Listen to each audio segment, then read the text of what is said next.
Serving fans throughout the Midwest and even more around the world, this is the Show Me Sports Network. The following is an exclusive broadcast property presentation of the Show Me Sports Network and is a high-fidelity, all-digital broadcast. This broadcast is copyright by the Show Me Sports Network for the private use of our audience. Any other use of this broadcast without the Show Me Sports Network's written consent is prohibited.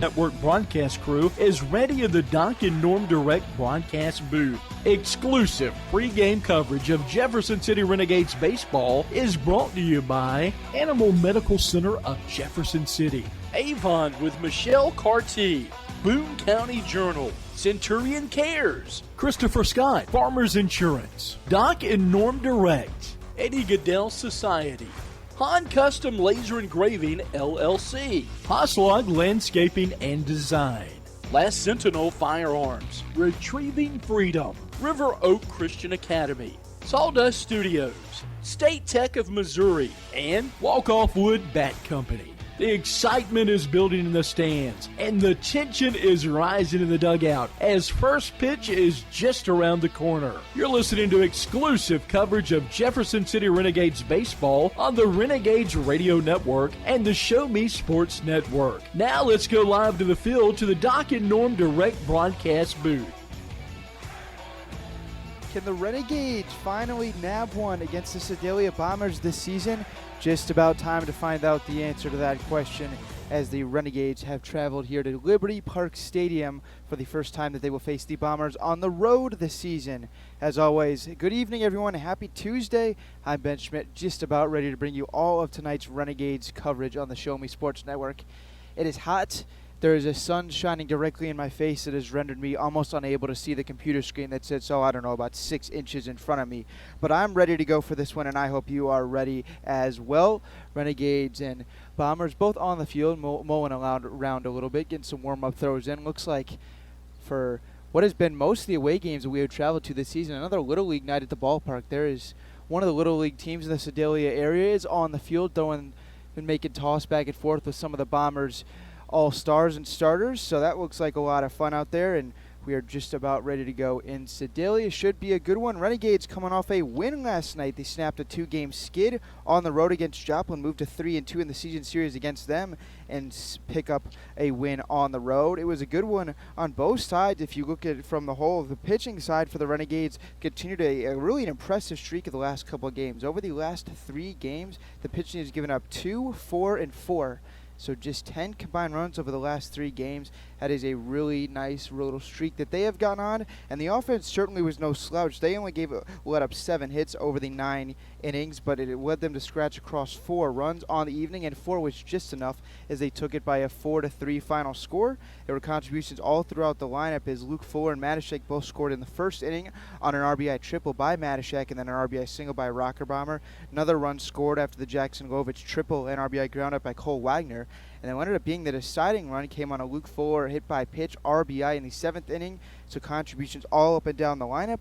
And like I said, the pitching was very good. Ty Wilmsmeyer got the start. He went 5 innings, 4 strikeouts, gave up 2 runs, just 1 of them earned. Wyatt Fisher came in through a scoreless 6th inning, no runs allowed. And Tanner Schmitz has been relied on heavily for the Renegades out of the bullpen. Pitched in now the last 2 games, going back to Saturday's one in Chillicothe. Went the final 3 innings, struck out 3 batters, gave up just 1 run. That came in the 9th inning. But was able to nail it down with the tying run at second base. He got the last out on a ground out to second base and nailed down a Renegades victory. And now time to see if they can do it again tonight on the road once again on this Tuesday evening in Sedalia. Renegades scheduled for this week. Let's look ahead after the win last night against Joplin. On the road again tonight against Sedalia, and then they will play 5 out of their next 6 games from their home ballpark back at Vivian Field. Got Chillicothe tomorrow night at home, followed by Nevada on Thursday. They'll then face Nevada on the road Friday night, back-to-back games against that squad before coming back home for Saturday and Sunday's home matchups once again against Sedalia. So they'll see this team a couple times this week, and then St. Joe on Sunday before scheduled off days next week on Monday and Tuesday. But I believe one of those 2 days is going to be a makeup game against St. Joe. Not for sure if that has been officially scheduled yet, but I do not expect as of right now for those 2 off days next week to stick. Probably just one of them wound up being an off day. So busy next coming week upcoming for the Renegades before then they'll really kick it into gear in the couple of weeks weeks in the July season. All-Star game mixed in there as well, so we'll see if the Renegades are sending any players when that comes. Both coaches for the Renegades and the Bombers have just walked over to the turf at home plate, meeting with the 2 umpires at the field tonight. Pretty nice stadium here at Liberty Park. It is all turf, no dirt, but this is about the closest that I will be calling a game to the field. I am right up against the net on the first base side, really close to home plate, so it should give me a good view, but honestly, I think I'm going to have to hold back if the umpire misses a called ball or a strike, because he might even be able to hear me from where I'm sitting. But as we move closer to first pitch, let me get you tonight's starting lineup, just about 5 or so minutes away from the Renegades coming to the plate. It'll be Adonis Forte to lead it off in center field, followed by Ty Wumsmeyer, the designated hitter. Bats in the second spot tonight. First time he's been in the lineup in a little bit over a week after pitching last night. Last 2 times he's been on the field, he pitched, but tonight bats second and DHs. In the 3 spot is Ross Lovich, and he is followed by his brother batting cleanup. Jackson, the shortstop, bats 4th. Ross playing left field tonight. Matashek bats 5th. He's got a couple game hitting streak going on. He's in right field. Taylor Hopkins gets the start at second base tonight. He's hitting 6th. Gorling, who came in late, pinch hit and played first base last night. He's back there again this evening at first. Hit 7th. Nolan Jill, the third baseman, 8th. And Joe Herschler gets the nod behind the dish tonight at catcher, batting 9th. And Braden Maltby, last pitched 5 or so days ago at home, is back on the bump. See if he can continue a stretch of a couple good starts he's got going. We'll see what he can do against the Bombers tonight. So that's all for the Renegades. Now to flip it over to the home Bombers. They're at 8-8 on the season. It'll be Caden Williams, the shortstop, to lead it off. Adam Webb bats second. He's at third base. Zach Dillman in right. He bats third. The cleanup goes to Braden McGinnis at first base. Riley Polton will follow and catch. Hunter Lopacki, the designated hitter tonight, he at 6th, followed by Duffin making 7th and left field. Toby Sheet bats 8th. He's at second base, and Cade Shupp, the center fielder, rounds out the 9 spot. And Brock Lucas on the mound. And although he is for the enemy, he's for the Bombers tonight. A little bit special because he is a Mizzou Tiger, and me being one myself, have to root him on maybe just a little bit. If he can go maybe 6 innings, 1 run, I think it'd be all right with that, and lead to a Renegades victory on just a 1 run. Have to root for a fellow Tiger there. He takes the mound for the Bombers. So one more time, running through the lineups. For the Renegades, it goes Forte, Wilmsmeyer, Lovich, Jackson Lovich, Matashek, Hopkins, and then Gorling, Drill, Horschler to round it out. Braden Maltby on the mound. And then for the home Sedalia Bombers, first times the 2 teams have met up here in this ballpark. It'll be Williams, Webb, Dillman, McGinnis, Polton, Lopacki, and then making Sheet Shupp, with Brock Lucas on the mound. PA announcers just taken over, so that means we're about to do lineup introductions on the evening. Just a minute or 2 away from first pitch, and Adonis Forte stepping into the batter's box for the Renegades. So Renegades at 5-7 facing the 8-8 Sedalia Bombers. Bombers, although 3-0 against the Renegades this season, beat them 6-3 on opening night on the 2nd, then came back a couple days later and beat them 2-1 in an 11-inning contest, and then these 2 teams just played last week where Sedalia won 2-0. So not a whole lot of runs scored, and the 3 losses Renegades have only given up 10 runs, but they have only scored 4 in those 3 games. Looking to get some offense going, but they'll have to do it against a pretty good one. University of Missouri pitcher Brock Lucas on the mound for the Bombers. Once again, a pretty hot evening here at the ballpark. Not a whole lot of wind, maybe a little bit as I look out at the flags out there in center field.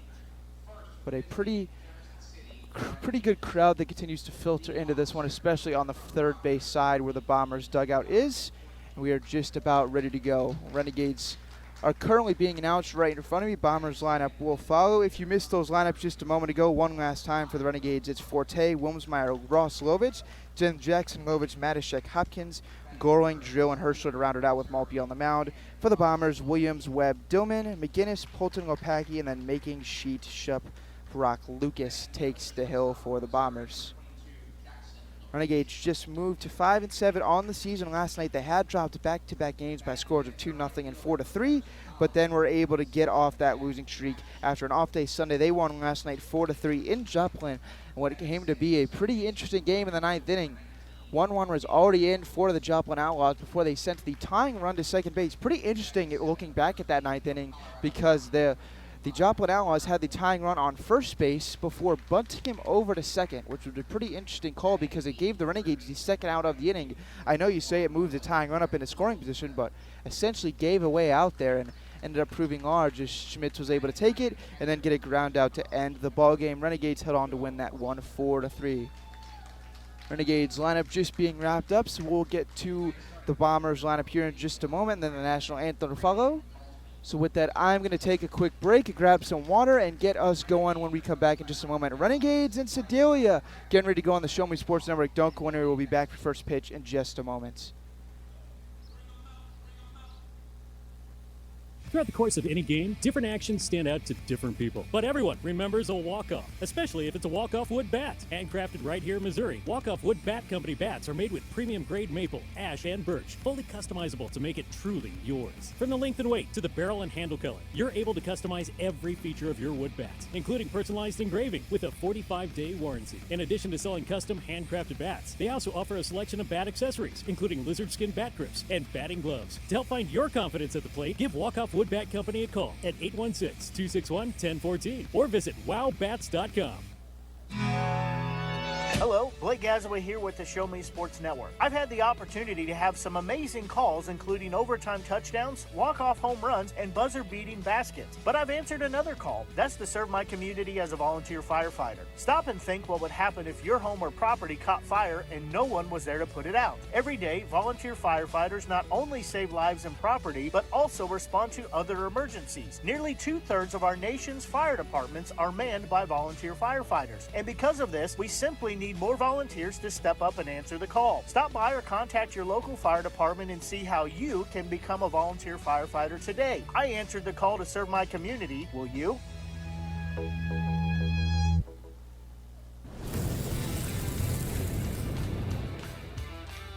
We are State Tech. We are hands-on education. When you choose the #1 two-year college in the country, you know you will be ready for your career. That's why at State Tech we say, from the classroom to your career, we are the employer's choice. We are State Tech. Creating custom, handcrafted woodworking projects has never been easier. Become a member of Sawdust Studios and enjoy 24/7 access to a woodworker's paradise. Outfit with industry-leading professional-grade tools, Sawdust Studios offers endless woodworking possibilities. Don't have woodworking experience? No problem, as Sawdust Studios offers affordable classes from a community of woodworkers, experienced designers, and master craftsmen. Youth classes are also offered for those junior woodworkers. For more information, search Sawdust Studios on Facebook or find them online at sawdust247.com. Sawdust Studios, your community woodshop. River Oak Christian Academy has been providing a strong biblical foundation and academic excellence within a Christian environment to students for more than 16 years. Located in Jefferson City, River Oak Christian Academy offers kinder prep through 7th grade with 8th grade to be added in the 2023-2024 school year. River Oak Christian Academy's primary goal is the discipleship of the next generation to impact the world for Christ. Average class sizes are just 16 students with a student body composed of families from over 30 area churches. Kinder prep offerings include 3 and 5 full-day sessions, with kindergarten offering a half-day and full-day programs. To find out more about River Oak Christian Academy, call them at 573-634-3983. Last Sentinel Firearms is your federally licensed and registered Type 7 FFL manufacturer dealer in Missouri, providing quality products to all types of sports enthusiasts, law enforcement, and individuals across the nation. Orders are currently being fulfilled, offering custom-built pistols and rifles from the AR platform made right here in Missouri. Visit their website at lastsentinelfirearms.com or call them at 417-684-7202 to find out what they've got for you. Last Sentinel Firearms, you are your last line of defense. Hi, this is Nick Hoslag, owner of Hoslag Landscape and Design. Every day, my highly trained team of experts works hard to give you the outdoor living area you've been dreaming of. By focusing solely on landscaping and hardscape construction, this has made us the preferred landscape and design company serving Jefferson City and the central Missouri area. Thank you for all your continued support in voting us as winners of the Reader's Choice Awards and Jefferson City's Best multiple years running. When you are ready to begin your dream outdoor project, call us at 573-301-9464 to schedule an estimate or visit hoslaglandscape.com.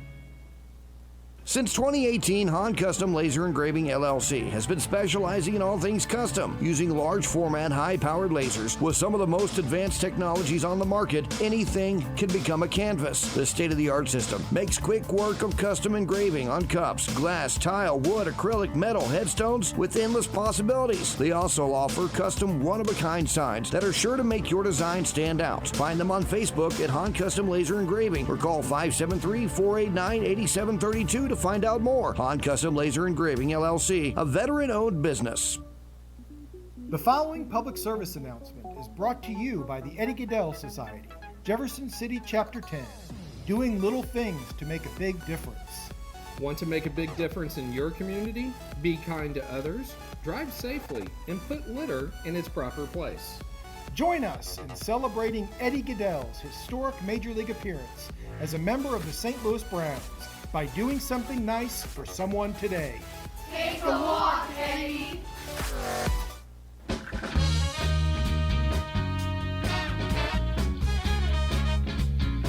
Just about ready to go for baseball on this hot and very humid Tuesday evening at Liberty Park Stadium in Sedalia, Missouri. Hope you're all having a great second day of your week on this Tuesday. I'm Ben Schmidt, bringing you tonight's Renegades ball game on the Show Me Sports Network. I'm excited as this one's just about ready to get going after Brock Lucas finishes his warm-up pitches, which he just started a moment ago. It is the Sedalia Royals that have been accompanying the Bombers on and off the field in warm-ups and then lineup introductions this evening. So, fun experience for the Little Leaguers in attendance tonight. Now we'll see if the big guys can get things going as we're just about ready to get underway. Looked like the last warm-up pitch for Lucas was just thrown in, and that means it's almost about time for Adonis Forte to step into that batter's box as a left-handed hitter. Looked like umpire just told one of the members of the Renegades to move something that was out down the right field line, maybe on the bullpen. Good news for everyone listening is the Renegades bullpen is just off to my right, maybe about 20 or 30 yards from me, so shouldn't have to do a whole lot of guessing to who is warming up because I have about as good of a view as anyone to be able to tell you who that is. But we'll see when they get there. Hopefully that doesn't have to happen. Maybe if Braden Maltby could go all 9. We're underway as first pitch is in there, a called strike to Adonis Forte to get things going. Has hit leadoff the last couple of evenings. Does it again tonight and looks at a ball high. Now 1 ball and 1 strike. It'll be Lucas versus Maltby, the pitcher's duel tonight. Lucas back into the lineup. Here's the 1-1. This one hit high in the air out to left center field. Left fielder still going back on the run. Makings runs out of room, and that ball is off the wall. Forte on his way to second. He's going to pull in there, and a leadoff standing double for the center fielder of the Renegades. He's hyped up. He does a little dance out there at second base as he goes opposite way off the wall and got a whole lot of that one as it's 356 at least to left center field out there. And the left-handed batter goes out that way for a lead-off double. When that first jumped off the bat, that thing didn't know where that was going to end up, and that just continued to carry and carry. But now the Renegades have a lead-off base runner, and now stepping in is Ty Wilmsmeyer. This one in there, a called strike. This has got to be a fun matchup. Actually, the next two will be back-to-back matchups. That'll be Mizzou versus Mizzou, and Wilmsmeyer and Lovich both facing the starting pitcher, Brock Lucas. Forte leads off a second. He's dancing as Lucas will lift the leg and then step off. Right-handed batting Wilmsmeyer back in there at DH. Last time he actually was in the batter's box, it was a walk-off hit just about a week and a half ago. This one grounded foul outside the third base line, and now it'll be no balls and 2 strikes to the DH of the Renegades. Wilmsmeyer has been in the lineup. It's been a lot of outfield play, at least early in the season, and then pitched about a week ago, was away for about a week and then returned last night to take the mound, and now he's back in the lineup batting second. Here's the 0-2 pitch to him. This one misses low, so now a ball and 2 strikes. Just joining us, Adonis Forte led this game off with a deep double to left center field. One opposite way power there, and that's where he stands with nobody out, just underway. Ty Wilmsmeyer in. Mizzou batter facing Mizzou pitcher Brock Lucas. Here's the 1-2. This one misses low, and now we're even 2 balls and 2 strikes. It'll be Ross Lovich, the left-handed batting left fielder, to follow. Wilmsmeyer back in there. Does a couple half swings in the batter's box, and now waits as Lucas checks the runner. Here's the 2-2. This one lined back out to short. Forte will move up to third on the play. Williams has to throw over to first, and just in time to get Wilmsmeyer hustling up the first base line, out number 1. But Forte now in scoring position at third base with 1 out in the top of the first inning.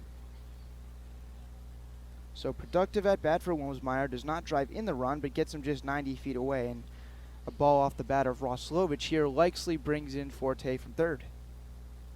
So now he steps in, left-handed batter.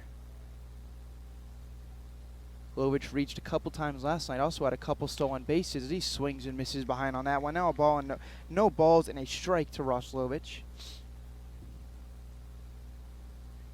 This game just underway, about 5 minutes in at Liberty Park Stadium. Renegades have a runner on third, one out. Here's the pitch.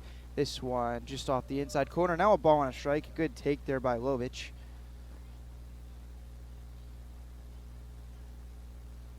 Actually, the last Renegades batter to hit a home run, and that was in Joplin last week. Renegades have not hit one since.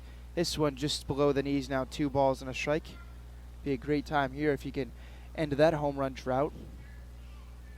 Renegades have the cowboy hat, but haven't gotten the chance to wear it in the dugout after a home run because they've gone a couple games in a row without hitting one. Forte leads off a third. Here's the 2-1 pitch. This one swung on, hit in the air out to center. Coming in is Shupp, still coming in, makes a sliding grab, and he dropped the ball. Forte will jog on in to score, would have scored anyway, and the drop ball allows Lovich to reach at first base. And Renegades already on the board, leading 1-0. Would assume that'll go on an error, as even though Shupp came in to make the sliding attempt at the grab, it went off his glove, couldn't hang on to it, and Forte comes in to score, and Renegades have a runner on first base. So now Jackson Lovich will bat with his brother leading off at first base. Still have not ruled whether that was a hit or an error. He drives this one out to center field. Center fielder's chasing after it. Still running. He's not going to get it. It goes up against the wall and bounces over the wall for a ground rule double. Lovich brothers putting in work here back-to-back times on base to get the Renegades up, and now a chance for even more. They rule an error on the Ross Lovich at bat, so no RBI for him, but he moves up to third base on the double. And back-to-back days with an extra base hit for Jackson Lovich. That ball was hit well at the deep center field and took just one hop to bounce over the wall, bounced right over the day field sign out there in left center, and that will mean a meeting at the mound as Brock Lucas has been ambushed here early. This game started with an Adonis Forte double off the left center field wall. He moved up to third base on the Ty Wilmsmeyer groundout and then scored when Ross Lovich hit one into center field. Ball was dropped for an error, allowed Forte to come on in. Even if the ball was caught, he would have scored on a sac fly, but regardless, it allowed Ross Lovich to reach, who now is at third base after the Jackson Lovich double. Renegades on top 1-0, 1 out into this ball game. Renegades already have 2 hits in the top of the first, and one that finds outfield grass could potentially give them a 3-0 lead. This one low and inside to Matashek, who steps in. He bats after a couple games in a row with hits, a couple games where he had multi-hits last night, had just the one, but it was an RBI triple hit down the right field line that put the Renegades up in front 1-0, and now faces Brock Lucas with a chance for damage. This one swung, ripped down the first base line, and that's into right field for extra bases all the way down the line. Both Lovich brothers are in to score. Matashek on his way to second. He's in there standing with a 2 RBI double, and Renegades now on top 3-0. Easily able in to score from third was Ross Lovich. Jackson on his heels from second base, and Matashek pulls up at second. 3 doubles now in the first inning, 5 batters in. The Renegades lead this one 3-0. Renegades have now gone for extra bases to left, center, and right, and they are in business, cooking early. In steps Hopkins. Here's the pitch. This one, a called strike to the second baseman of the Renegades. Matashek takes his lead off second base, just drove in 2 runs with an RBI double pulled down the right field line. Just got past the glove of McGinnis. Here's the 0-1. This one grabs the outside corner. Nice catch on the receiving end by Fulton. Now no balls and 2 strikes to Taylor Hopkins. If you're just joining us, Adonis Forte led off with a double to left field. Here's the 0-2 pitch. This one called strike 3 at the knees. Good morning, good afternoon, and good night to Taylor Hopkins. He goes down looking on 3 pitches. Out number 2 for the Bombers. Once Forte doubled, he moved up to third on the Wilmsmeyer groundouts. Ross Lovich hit a ball into center field that looked like it was going to be caught before it was dropped. And then Jackson Lovich hit a double off the left center field wall, moved them up to second and third, and both of them came around to score on the Jack Matashek RBI double. Matashek currently off second base. First pitch was in there, going for a ball, so it's now 1-0 on the Renegades first baseman. 7th batter of the inning. Renegades lead this one 3-1. 3-0, pardon me. Fouled straight back, so now a ball and a strike. 3 extra base hits for the Renegades, all in this top of the first inning. Hopefully some signs of life for this offense. Have 3 hits and also the 1 error that was committed by the Bombers. Now have a chance for even more damage if Gorling can drive in that runner out at second base. Here's the 1-1 pitch, 2 outs. This one outside, so now 2 balls and a strike. Nolan Drill waits on deck if this inning were to continue.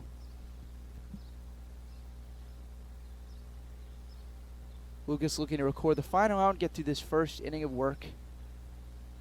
This one is pumped in. There are called strikes, now 2 balls and 2 strikes. For Lucas on the mound this inning, has given up the 3 runs, a couple extra base hits. Just 2 out of those 3 will be earned. Roslovich's run reaching on the air will go unearned. He's now a strike away. Here's the 2-2 pitch. This one lined out to center, and second baseman makes the leaping grab. Nicely done by Sheet to end the inning. So after the Scheit leaping grab, that ends the inning, but the Renegades jump out on top early. They score 3 runs thanks to a bundle of extra base hits, and we'll head to the bottom of the first. Renegades 3, Bombers coming to the plate for the first time on the Show Me Sports Network. We'll be right back. MoX Dock and Norm Direct is back better than ever. Much more than your #1 ground shuttle transportation service to St. Louis Airport. Yes! MoX Dock and Norm Direct is Mid-Missouri's leader in premier group travel. Sporting events, concerts, wedding receptions, the lake, winery trips, Branson, plaza shopping, reunions, pub crawls. Group sizes from 1 to 100 or beyond. We do it all. Remember, we want you to ride MoX Dock and Norm Direct. When things come out of left field, having a game plan matters. Farmers Insurance has over 90 years of experience helping people play through every stage of the game. We've seen almost everything, so we know how to cover almost anything. Talk to Farmers Agent Christopher Scott at 573-896-0131 to see how I can help you stay in the game. That's Christopher Scott at 573-896-0131. We are farmers. Bum, ba-dum, bum, bum, bum, bum. Underwritten by Farmers Truck Fire Insurance Exchanges and Affiliates. Products not available in every state. At Centurion Cares, for more than 3 decades, their focus has been on exceeding customer expectations for contact center software solutions. Their innovative communication solutions include utility interactive voice response software that allows for smart communication features that let your utility deliver superior customer service 24/7. They also provide other streamlined services like automatic call distribution, automated customer callback, reporting, and quality assurance. To find out more about how Centurion Cares can help your business, call them at 727-421-5300 or look them up online at centurioncares.com. Centurion Cares, innovative communication solutions.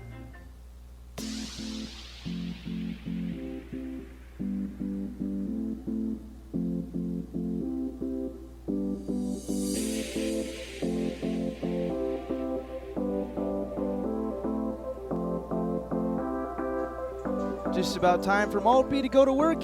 He is ready to take the mound in this bottom of the first inning, given 3 runs of support before he even takes the mound, and will now look to get his evening off and running, facing Caden Williams to start it off into the wind. Here's the pitch. This one misses up high, 1-0 to the leadoff batter, the shortstop for the Bombers. Brady Maltby last took the mound on the 15th, so about 6 days ago. Took the loss, but pitched really well. Here's the 1-0 to Williams. This one down the left field line, foul out of play. Took the loss, but mainly took the loss because the Renegades failed to score a run, and Maltby only gave up 2. He went 5 2/3, 4 strikeouts, 2 run, and both of them were unearned runs. So he pitched really, really well in that last outing. We'll see if that stretch continues here this evening. Here's the 1-1 to Williams. This one hit in the air, out to left field. That ball continues to carry. Going back is Roslovich. Did he make the running catch? I think he did. He did make the catch. Nicely done by Roslovich. That ball continued to curve back and back to the left, and Lovich made the catch almost over his right shoulder. Nicely done by the Renegades left fielder to get this thing underway. That ball had some life to it, continued to go, and left fielder Roslovich played it cool and made a really nice running grab for out number 1. So now Adam Webb, third baseman, will step in. 4th pitch out of the hand of Maltby on the way. This one in there, a called strike. Now 0-1 to Webb. Just going in the bottom of the first inning. Renegades already up 3-0. They have 3 hits, and Roslovich just made a fine running grab. Wasn't sure originally if he caught that ball, but I didn't see it bounce, so And the reason it didn't is because it was in his glove. So 0-2 now after the pumped in their strike to Adam Webb. Here's the 0-2. This one way high. Herschel had to jump up to nab it. It's now a ball and 2 strikes. Thank you everyone for tuning in tonight on the Show Me Sports Network. I'm Ben Schmidt, bringing you tonight's coverage. 1-2. Mrs. Los now even at 2-2.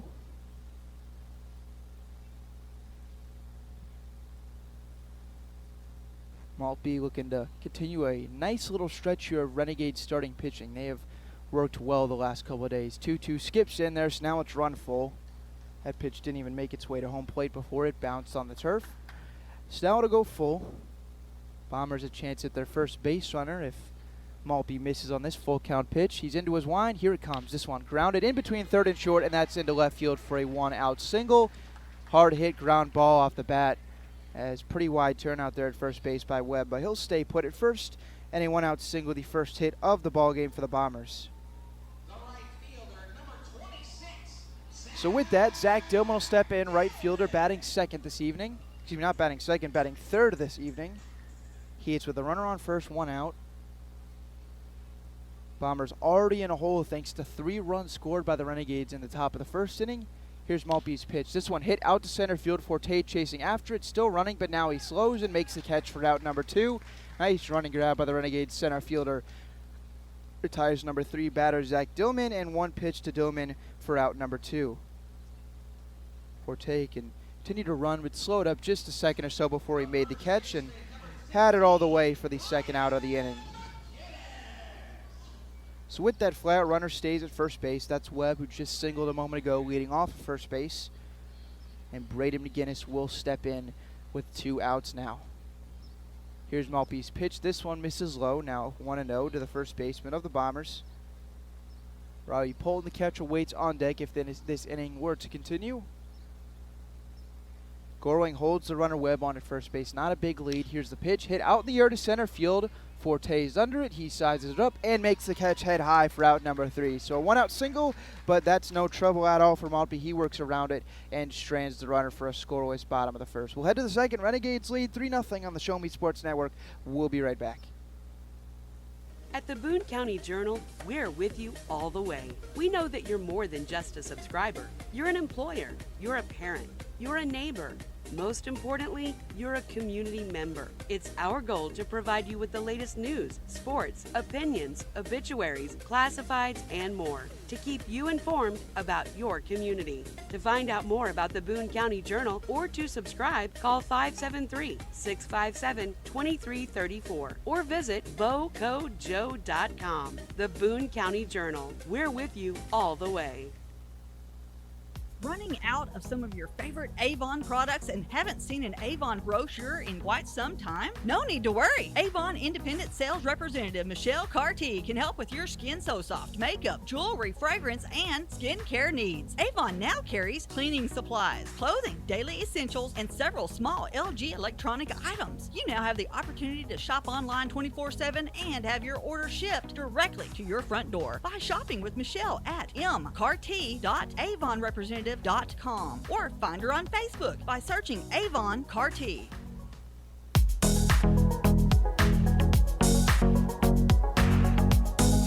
On to the second on the Show Me Sports Network. Renegades currently leading this one 3-0 thanks to 3 first inning runs along with 3 first inning extra base hits. Doubles hit by Forte, Ross Lovich, and Jackson Lovich. Excuse me, Ross did not have the extra base hit. He reached on an error, but Jack Matashek had the other extra base hit, a double down the right field line. That brought home both of the Lovich brothers to extend the lead from 1-0 to 3-0. So now as we head to the second, it'll be the bottom of the Renegades lineup to get things going. It'll be Joe Herschler. He bats second. Nolan Drill will lead this inning off. So it'll be Drill, Herschler, and Forte in the hole. Brock Lucas out for his second inning of work. Punched out 1 batter in the first, gave up 3 runs, only 2 earned. And now we'll go to work here on the leadoff hitter Drill. This one in their called strike, and he's off and running in the second.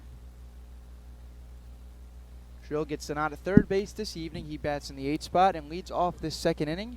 Here's the 0-1. This one grounded out towards the second baseman. Scheit comes in. It goes off the glove. He's still got to play and flips to first just in time to get the hustling Drill. Nice job there by the second baseman, Scheid, as even after that one went off its glove, he stayed cool and grabbed it barehanded and flipped onto first base for the out. Out number 1, retiring Nolan Drill. Took a pretty nice bounce there for the second baseman, Scheid, as well as even though it kicked off almost straight in front of him, and his momentum as he was coming in basically just continued to carry him right towards the ball. So all he had to do was make the grab with the bare hand and then flip it on to the first baseman. Guinness, they get the hustling Drill by about a step, maybe step and a half.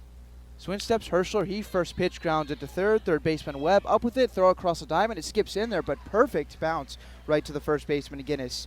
And 3 pitches in, 2 outs recorded. Nice rebound inning so far by Brock Lucas. That ball was a one-hopper over to the first baseman, but almost as if he planned it. It bounced perfectly as first baseman Guinness, even have to try to scoop it, reached him about chest high. So perfect, I guess, one-hop throw. I don't know if he planned it, but regardless, that's out number 2. Nobody on, and we go back to the top in Forte. This one up high. Forte started, but was able to hold up pretty easily. So now 1 ball, no strike on the center fielder. He led off this game with a deep fly ball, double down the left field side, and fouls this one off out of place. Now even at a ball and a strike. Fortes, he went opposite way power with that one and just continued to go and got past both the left fielder Makings and the center fielder Shupp, and by the time they were able to gather it, Forte was in there at second base with a leadoff double. Now bats here with nobody on and 2 out. Renegades up 3-0. Here's the 1-1. This one misses low and inside. So now 2 balls and a strike. Forte bats been a pretty big mainstay in the top of this Renegades lineup. Hit leadoff last night as well as leadoff on Saturday. Game before that, I believe he was also, so 3 straight games now in the leadoff spot. Here's the 2-1. This one ripped out to right field. It's sinking fast, and that's down for a 2-out base hit. Right fielder over to cut it off, and that'll hold Forte to a single. So 2 at-bats for him and 2 hits. 2 nicely hard-hit balls as well. No chance for the right fielder Dillman to grab that one as it dropped in front of him into the outfield grass, and a 2-out base runner for Wilmsmeyer for the Renegades.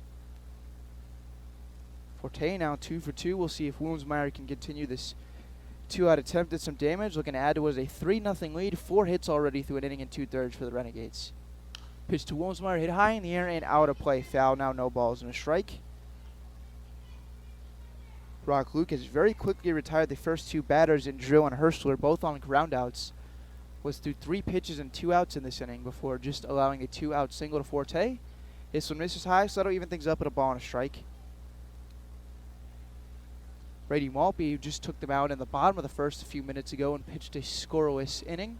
Gave up just 1 base runner, a single to left field. Now Wilmsmeyer steps back into the box, waits the 1-1 from Lucas, and I believe that's going to be called the balk. It is, so that'll give Forte second base and a runner in scoring position for Jefferson City. Just as Lucas was getting ready to deliver, the screams came from both the umpire and the Renegades dugout. They all saw it, and at balk allows Forte to move up into scoring position. So now 2-out opportunity for Ty Wilmsmeyer to drive in a run. Here's the 1-1 pitch. This one skips in there. Nice grab behind the plate by Paul, and he saved that on a hop from going to the backstop to keep Forte at second base, but makes the count 2 balls and 1 strike.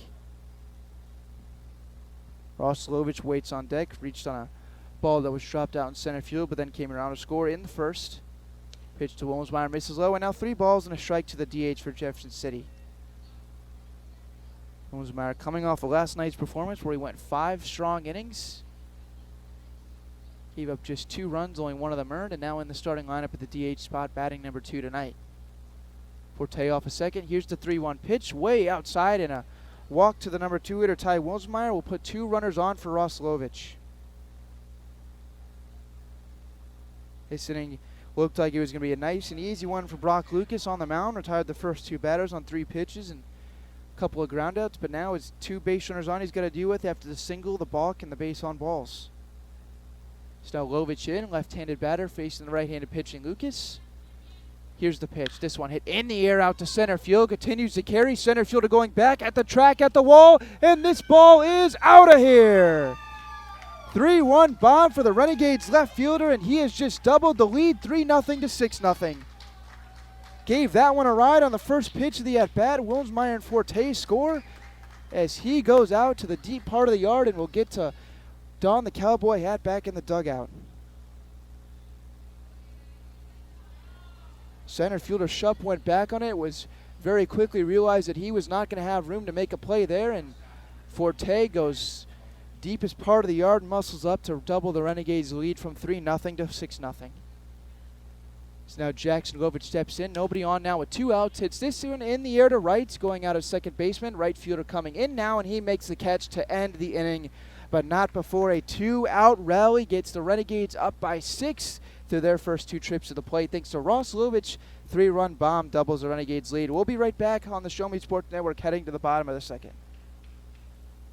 Throughout the course of any game, different actions stand out to different people. But everyone remembers a walk-off, especially if it's a walk-off wood bat. Handcrafted right here in Missouri, walk-off wood bat company bats are made with premium grade maple, ash, and birch, fully customizable to make it truly yours. From the length and weight to the barrel and handle color, you're able to customize every feature of your wood bat, including personalized engraving with a 45-day warranty. In addition to selling custom handcrafted bats, they also offer a selection of bat accessories, including lizard skin bat grips and batting gloves. To help find your confidence at the plate, give Walk-Off Wood Bat Company a call at 816-261-1014 or visit wowbats.com. Hello, Blake Gazaway here with the Show Me Sports Network. I've had the opportunity to have some amazing calls, including overtime touchdowns, walk-off home runs, and buzzer-beating baskets. But I've answered another call. That's to serve my community as a volunteer firefighter. Stop and think what would happen if your home or property caught fire and no one was there to put it out. Every day, volunteer firefighters not only save lives and property, but also respond to other emergencies. Nearly 2/3 of our nation's fire departments are manned by volunteer firefighters. And because of this, we simply need more volunteers to step up and answer the call. Stop by or contact your local fire department and see how you can become a volunteer firefighter today. I answered the call to serve my community. Will you?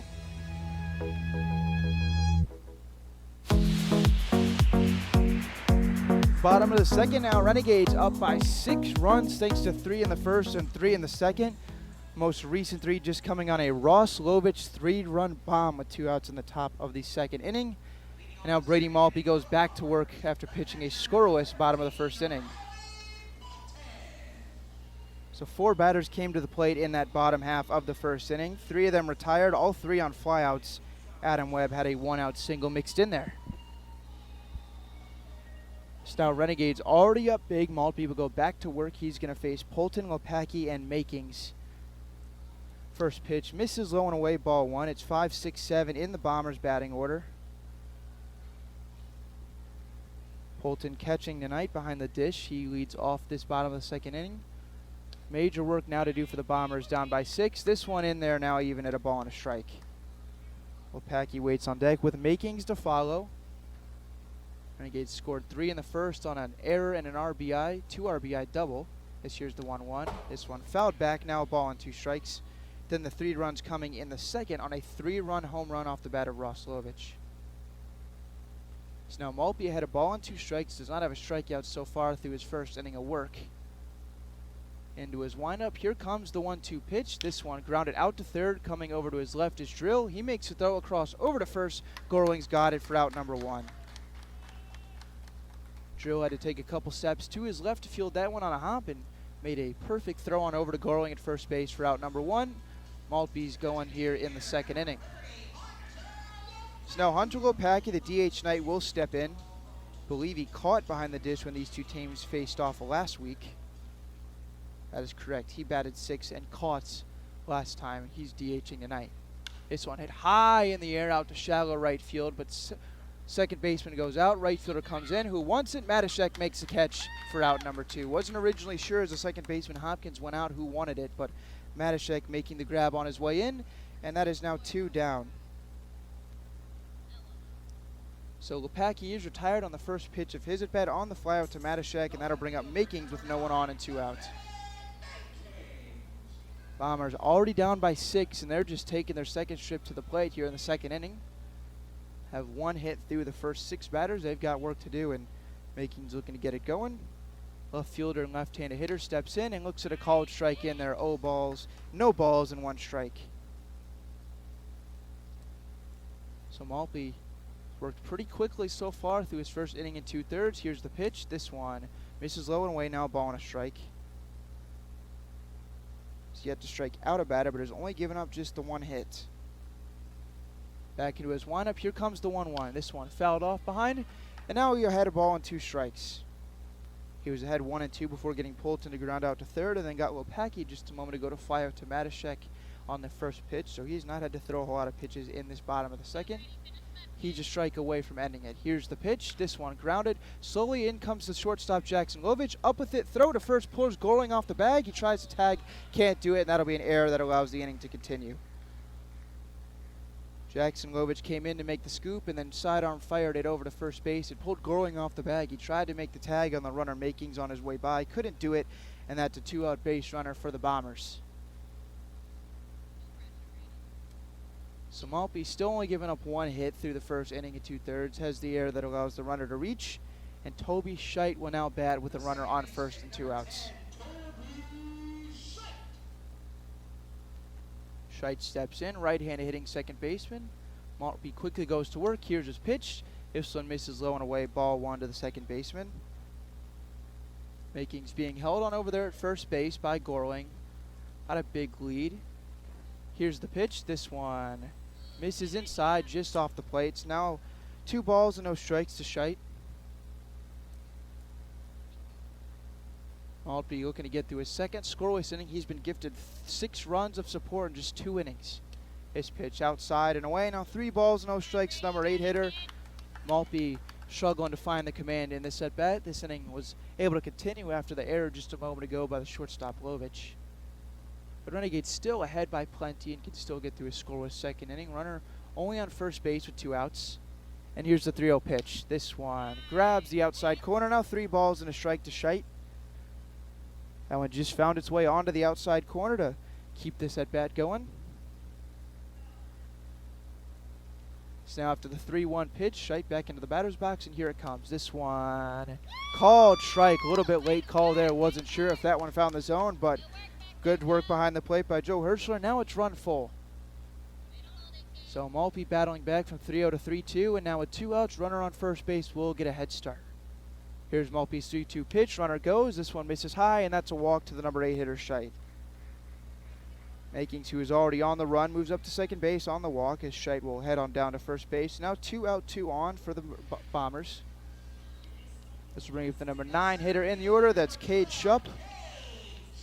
He had the pleasure of watching that Ross Lovich 3-run home run sail over his head in the top of this inning. Now bats Hugh with a chance to do some damage of his own if he could drive in a couple of those runners out there. They don't hold either of them on. Makings at second. This one hit in the air and foul ground, but I think Drill has a play. He's after it, he's under it, and he makes the catch at foul ground for out number 3 to end the inning. So Maltby gives up a couple of base runners, but leaves them stranded, and we'll head to the third. 6-0 Renegades lead.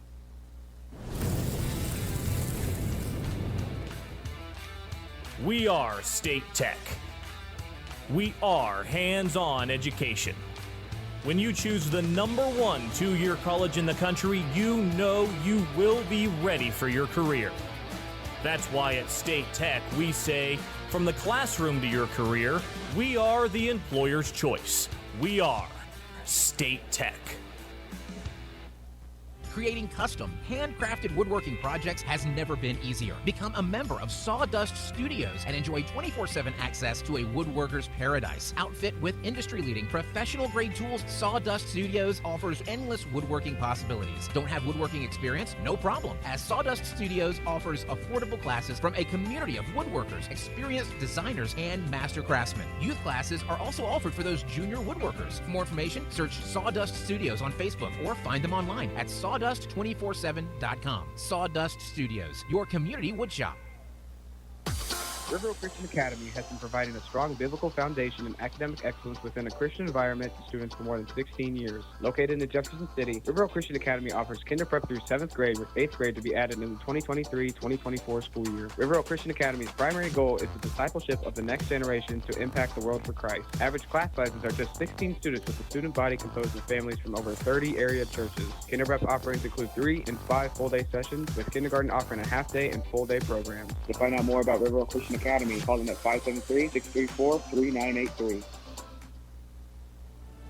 Last Sentinel Firearms is your federally licensed and registered Type 7 FFL manufacturer dealer in Missouri, providing quality products to all types of sports enthusiasts, law enforcement, and individuals across the nation. Orders are currently being fulfilled, offering custom-built pistols and rifles from the AR platform made right here in Missouri. Visit their website at lastsentinelfirearms.com or call them at 417-684-7202 to find out what they've got for you. Last Sentinel Firearms, you are your last line of defense. Hi, this is Nick Hoslag, owner of Hoslag Landscape and Design. Every day, my highly trained team of experts works hard to give you the outdoor living area you've been dreaming of. By focusing solely on landscaping and hardscape construction, this has made us the preferred landscape and design company serving Jefferson City and the central Missouri area. Thank you for all your continued support in voting us as winners of the Reader's Choice Awards and Jefferson City's Best multiple years running. When you are ready to begin your dream outdoor project, call us at 573-301-9464 to schedule an estimate or visit hoslaglandscape.com.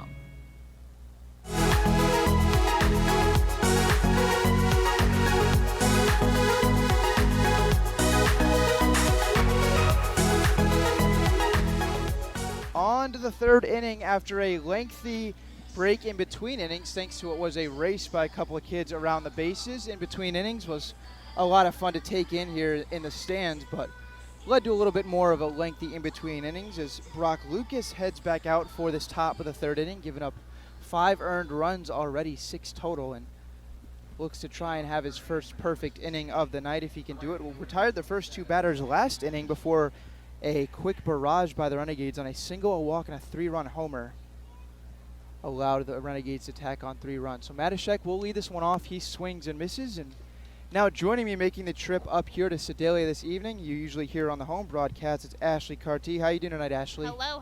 It's another hot one at the ballpark tonight. Matashek grounds this one to first. First baseman will take it himself, and that is out number 1, courtesy of McGinnis. Yes, you're right. It is a very, very hot one. And just like back at Vivian Field, the sun very, I guess, just shines right in our face. It's the easiest way to put it. No matter where we sit. Yep.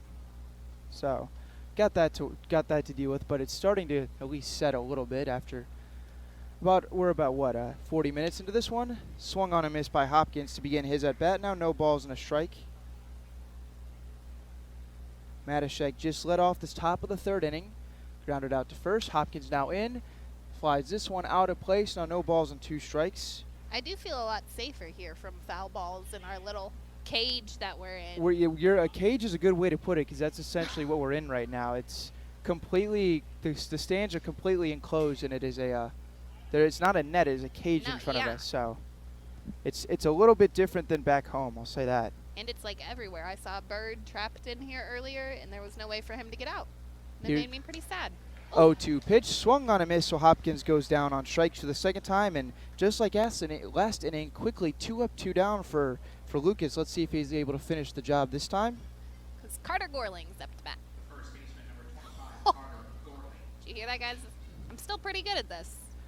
Well, Gorling stepping in here after lining out to second base on a leaping grab to start the third inning. Here's the first pitch to him. This one misses for a ball. Will you be back on the mic tomorrow night and Thursday at home? But it'll be with Blake. So. Oh man, sorry Blake. I know you're listening. 1-0 pitch is down and away. So now 2 balls and no strikes. Gorling bats with nobody out and 2 on.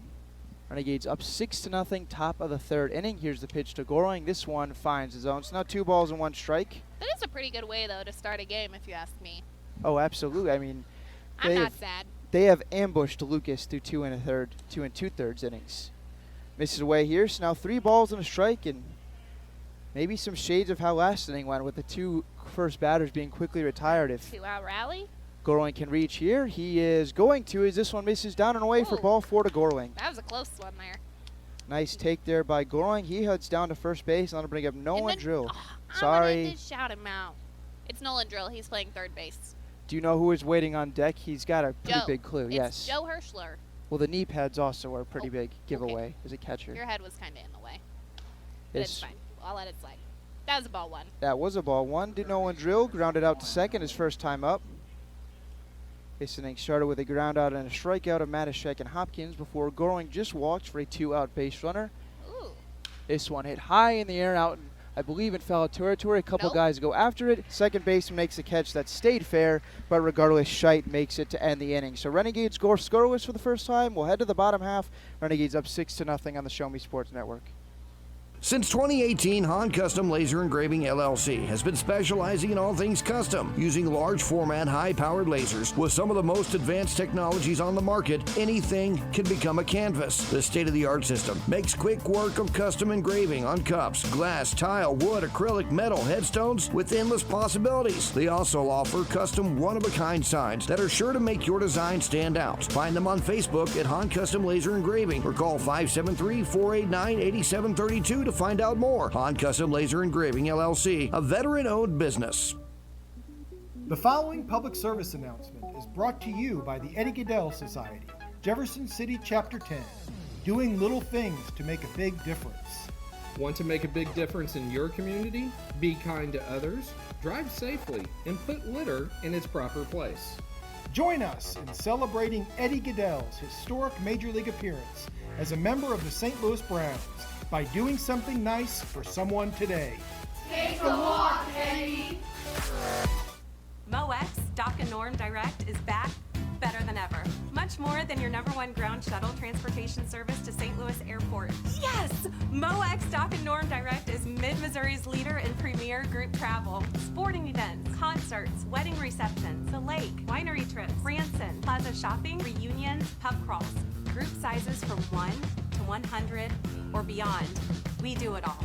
Remember, we want you to ride MoX Dock and Norm Direct.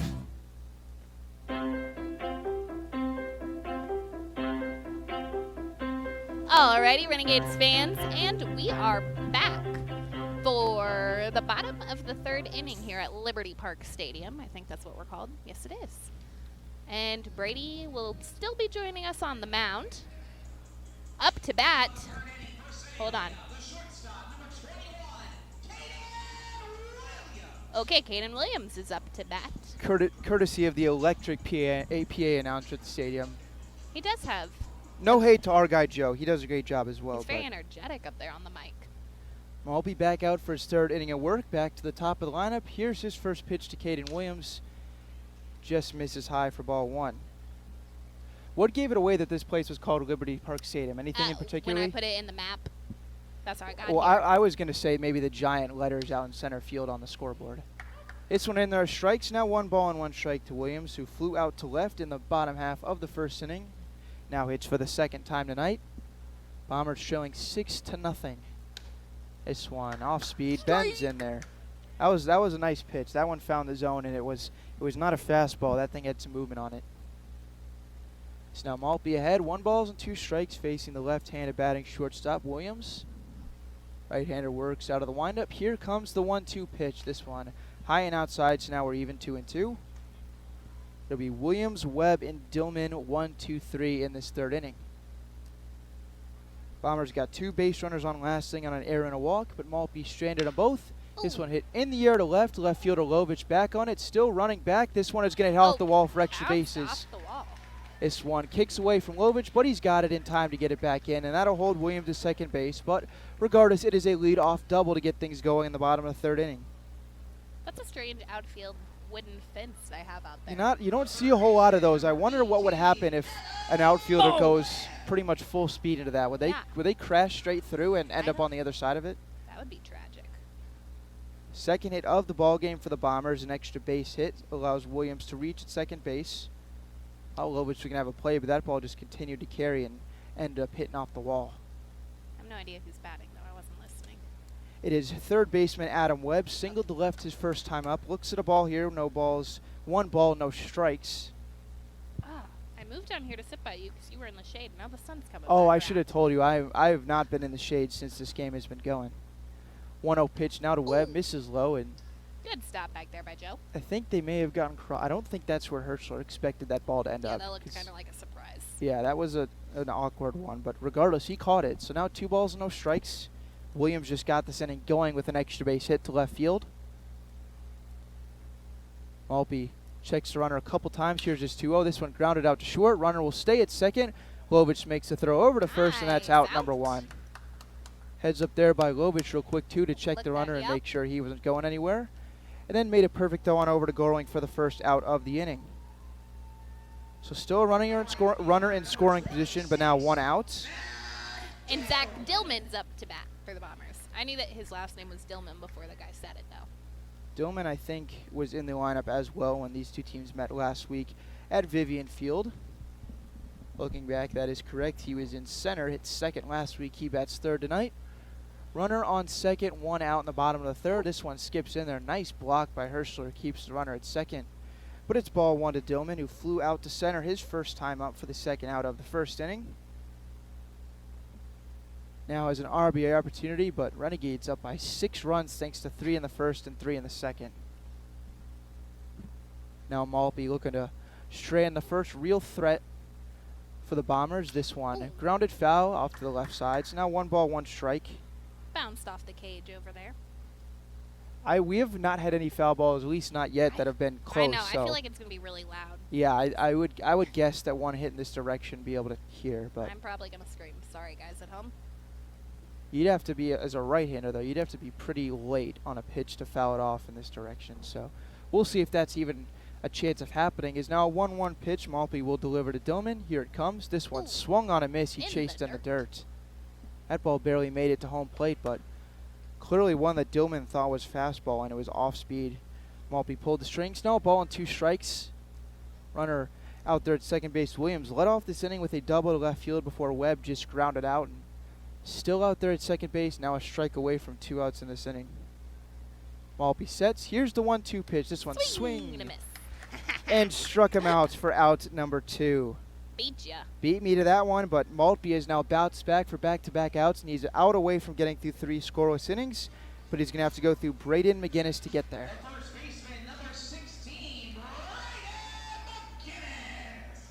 So now McGinnis steps in. The cleanup hitter flew out to center to conclude the first inning. Maltby hoping he can get him here to end this third and keep the Bombers off the board. They're doing it to me once again, making us play the Bombers the night after a Joplin game. I haven't said it yet, you've but done a good job so far. this one popped way up in the air, but that gets out of play for strike 1. But if we're being honest, I feel like that's the only people we've played. It's just Joplin, Sedalia. It's Joplin, been Sedalia. So what? So this is game. Renegades are 5-7. This is game number 13. They played now 5 against Joplin and 4 against 4 against now Sedalia.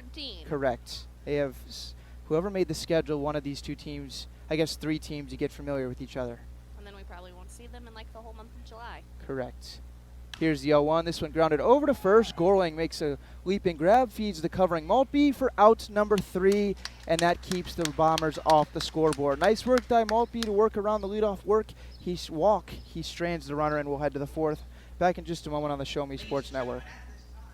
When things come out of left field, having a game plan matters. Farmers Insurance has over 90 years of experience helping people play through every stage of the game. We've seen almost everything, so we know how to cover almost anything. Talk to Farmers Agent Christopher Scott at 573-896-0131 to see how I can help you stay in the game. That's Christopher Scott at 573-896-0131. We are farmers. Bum, ba-dum, bum, bum, bum, bum. Underwritten by Farmers Truck Fire Insurance Exchanges and Affiliates. Products not available in every state.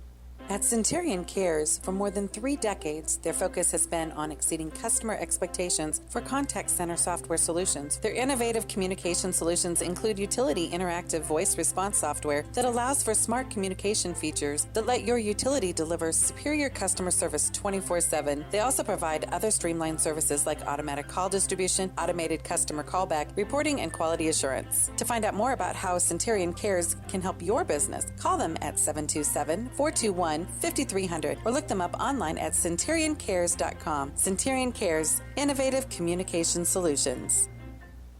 At the Boone County Journal, we're with you all the way. We know that you're more than just a subscriber. You're an employer, you're a parent, you're a neighbor. Most importantly, you're a community member. It's our goal to provide you with the latest news, sports, opinions, obituaries, classifieds, and more to keep you informed about your community. To find out more about the Boone County Journal or to subscribe, call 573-657-2334 or visit bocojoe.com. The Boone County Journal. We're with you all the way.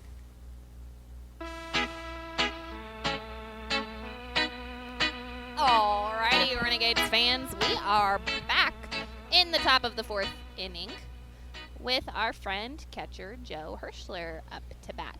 For the Jeff City Renegades here, winning 6-0 in Sedalia. Yeah, Hirschler. Renegades That was wrong. offense has showed up tonight. 6 runs, 3 in the first, 3 in the second. Lucas goes to work on Hirschler. This one apparently missed. Thought that was going to be strike one. It was but a it's little ball. high. It was a little high. Okay, yeah, you have a little bit better of a view than I do because I'm at a little bit of an angle. This one also high. Beat you there. 2 balls and no strikes. I was getting the hand motions in for that one. Not that anybody can see me. We still need to work on that. 2-0 now. This one out and away, and now 3 balls, no strikes to Hirschler to lead off this top of the 4th inning. It'll be Hirschler, Forte, then Wilmsmeyer to follow. Man, I feel like it's going to be a long time before we get shape right here, Ben. This one low and away, and a 4-pitch walk to lead off this inning. Yeah, I mean, Way to work, Joe! I mean, the one saving thing for us is that tree that it's going to eventually go behind, but we are right in the line of fire. Well, what if we, like, run rule them and then the tree doesn't even help us because it's too soon? It would. The Renegades would have to keep the offense going, but they certainly off to a good start with 6 runs through 3 innings. So. I feel like angle, maybe that will be better, but these wooden benches that I'm sitting on, it's like a park bench. Exactly. Forte hits this one to right. Right fielder coming in, still coming Right in, in and that's the going to hole. drop a base hit. And now we have runners on first and second with, oh Lord, I can't see. I think that's Ty. It is Ty, Yes, correct. because he's got dark gray pants on tonight. So Ty Wilmsmeyer is up to bat for the Renegades. That ball was sinking fast, dropped in front of the right fielder coming in, Dillman. That's already the 6th hit of the game for the Renegades, and they have first and second with nobody out in the 4th. Now, Ashley, do you know why this is a pretty fun matchup between the pitcher and Wilmsmeyer? Because they both go to the zoo. Correct. So I heard that, and I'm like, whoa, they have a Mizzou guy too? Because we have 2. Grounded 3. weekly, Lucas off the mound, Oh, throw to first that just was in time to get fast. Wilmsmeyer. But both runners advance second and third, so now an RBI opportunity for Roslovich. Because Ross goes to Mizzou too. He does. And Jackson will be in a couple of months. So How far, crazy is that? Renegades have gotten the best of him, especially Ross with the 3-run homer. But now it's another chance to add even more Is he RBIs. going to do it again? That'd be pretty fun. So Wilmsmeyer grounds out to the pitcher, but Forte moves up to second. Hirschler over to third. Allows for a 1-out RBI opportunity for Roslovich. This one swung on and missed. That was a big swing. He's trying for that 3-run again. He almost went down to a knee to try and connect on that one. So now 0-1. I bet he can hear us. Hi, Ross. That's what I was saying too. Like if I complain about a bad call, like can the umpire hear me too? Oh, yeah, for sure. Because they can hear us at the ball field. This one bounces, it gets away, but But Hirschler's that's going to stay a put. fast fence back here. When it bounces off the wood, that came back quick. Took a generous bounce, and both Renegades runners stay put. It's now 1 ball and a strike. Yeah, you better not complain about bad calls, then you're going to get us in trouble. No, I've kept, I believe, kept my mouth shut so far. I complained about one that actually gave a ball to Hirschler. So, if anything, reverse You're psychology. complaining against Yeah. us. So 1 ball, 1 strike now to Roslovich. He's 1 for 2 at the 3-run homer when he hit with 2 outs in the second inning. Now bats once again with 2 runners on. This one up and in. Now 2 balls and a strike to the left fielder for Jefferson City. Way to come back from that so far after. That first pitch was a very big swing. He's now ahead 2-1. Forte leads at second. Hirschler at third. Here's the pitch to Lovich. This one just nabs the inside corner low and in. That's a tough strike. It's now 2 balls and 2 strikes. That one I'll complain about because that was... it was a close one. If Lovich, I think, swings, I don't know how much he's able to do with that pitch. But regardless, now 2 balls, 2 strikes. Lucas ahead. Here's the pitch to Lovich. This one swung on a miss, blew it by him. That's him a out. big out number 2. And now Jackson is up to bat. So Jackson steps up. He's got back-to-back hits, hit a deep triple off the wall last night, and then in this game hit a double to center field in the first. Then was the last out of the second inning, so he's 1 for 2. Could find the outfield here, would likely score 2 runs. This one grounded weakly with a check swing. Lucas off the mound, he flips to first, and that will end the inning. Renegades strand a pair. They continue to put pressure on Brock Lucas, but can't get anything home. And this game will stay 3-0. We'll head, excuse me, not 3-0, 6-0. Don't be stealing our points. Yes, 6-0. We'll head to the bottom of the 4th on the See Show you Me Sports soon. Network. Running out of some of your favorite Avon products and haven't seen an Avon brochure in quite some time? No need to worry. Avon Independent Sales Representative Michelle Carty can help with your Skin So Soft makeup, jewelry, fragrance, and skincare needs. Avon now carries cleaning supplies, clothing, daily essentials, and several small LG electronic items. You now have the opportunity to shop online 24/7 and have your order shipped directly to your front door by shopping with Michelle at mcarty.avonrepresentative.com or find her on Facebook by searching Avon Carty. Throughout the course of any game, different actions stand out to different people. But everyone remembers a walk-off, especially if it's a walk-off wood bat. Handcrafted right here in Missouri, Walk-Off Wood Bat Company bats are made with premium grade maple, ash, and birch, fully customizable to make it truly yours. From the length and weight to the barrel and handle color, you're able to customize every feature of your wood bat, including personalized engraving with a 45-day warranty. In addition to selling custom handcrafted bats, they also offer a selection of bat accessories, including lizard skin bat grips and batting gloves. To help find your confidence at the plate, give Walk-Off Wood Bat Company a call at 816-261-1014 or visit wowbats.com.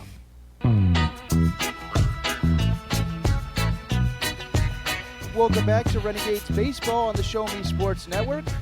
Maltby's got 2 more warm-up pitches to throw in the bottom of the 4th inning. He's thrown 3 scoreless so far, and now looks to continue that as we head to the bottom of the 4th. Renegades on the road today for the 2nd straight time. And the way they got here this afternoon was thanks to Doc and Norm. I want to remind everyone to go riding with Doc and Norm Direct, Mid-Missouri's leader in premier group travel. Group sizes range from 1 to 100 or beyond. They do it all. Doc and Norm is the official transportation provider of the Renegades, getting us to all our road games safely, efficiently, and in style. To book your next spot for your next adventure, call them at 573-256-1991 or email reservations@moexpress.com. Thanks once again to Doc and Norm Direct for being such great partners with us all season long. Could not find the words there to say partner, but I eventually got to it. I'm going to call them friends. That's what I could call them. Yeah, they are certainly our friends. Every bus driver so far has been very gracious. So Maltby going to work, first pitch in there, a called strike. Nice pitch. Through the very delayed call, though. First 3 innings of work, he's got 1 strikeout, giving up just 2 hits, no runs. He faces Polton, Lopacki, and Makings. This one hits, I don't know where, in the air out to left field, and that is sinking fast for a leadoff single. I was busy checking the lineup card, and I didn't see where that one went off the bat. The sun. I could tell people were running over there and left, so I was assuming. I didn't know whether it was in the air or on a line, but it was on a line, and it dropped in front of the left fielder, Lovich, and that's a leadoff single for Polton. He reaches for the first time tonight. Just the 3rd hit so far for the Bombers. They trail this one by 6 runs, thanks to 3 in the first, 3 in the second for the Renegades. Here's Maltby's pitch. Misses outside. Lopacki flew out to right. Was the 2nd out of the 2nd inning. Now bats here with a runner off of first base. Gorling and the runner Polton are having a conversation over there at first base. Wonder what they're talking about. Probably not a good idea. Should probably have our head in the game. This one misses low, now 2-0. But when it was going on, the runner hadn't even taken his lead off yet. So different story if it's happening while Maltby is coming to the plate, but I think they had their timing down. So now 2-0 counts. Lopacki back in the box. Here's the pitch. This one finds the zone. Now 2-1. Makings waits on deck with Scheidt in the hole.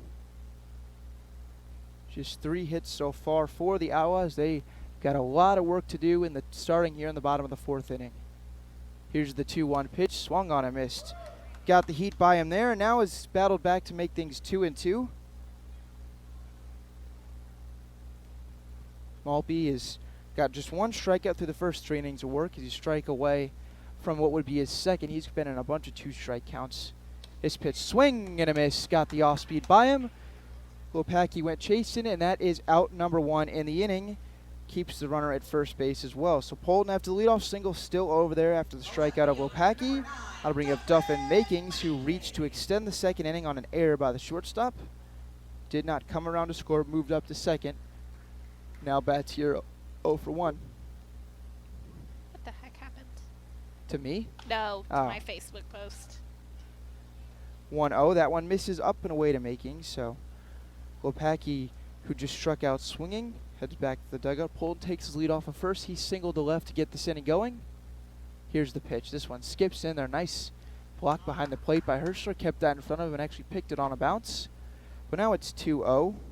Maltby fell behind 2-0 to Lopaki before coming all the way back to strike him out in a 2-2 count. Now has fallen behind just the same to the left-handed batting Makings. Runner takes his lead. Here's the pitch. This one missed the ball, snapped out to first. Oh, that was a sneaky play there. And quite a few people ended up on the ground. Both the base runner Polton and the first baseman Goring both went down to their knees. Base runner was back in safely. Thought that was called a ball, but they have 2-1 count up on the scoreboard, so we'll roll with that. Did see the umpire make a strike call, but I was also looking at the snap throw to first. So And the sun is right there. I can't see anything. There's a lot working against me tonight. This one way up, and now 3 balls and a strike. Well, we're still proud of you, Ben. You're doing a great job. I appreciate it. I really do.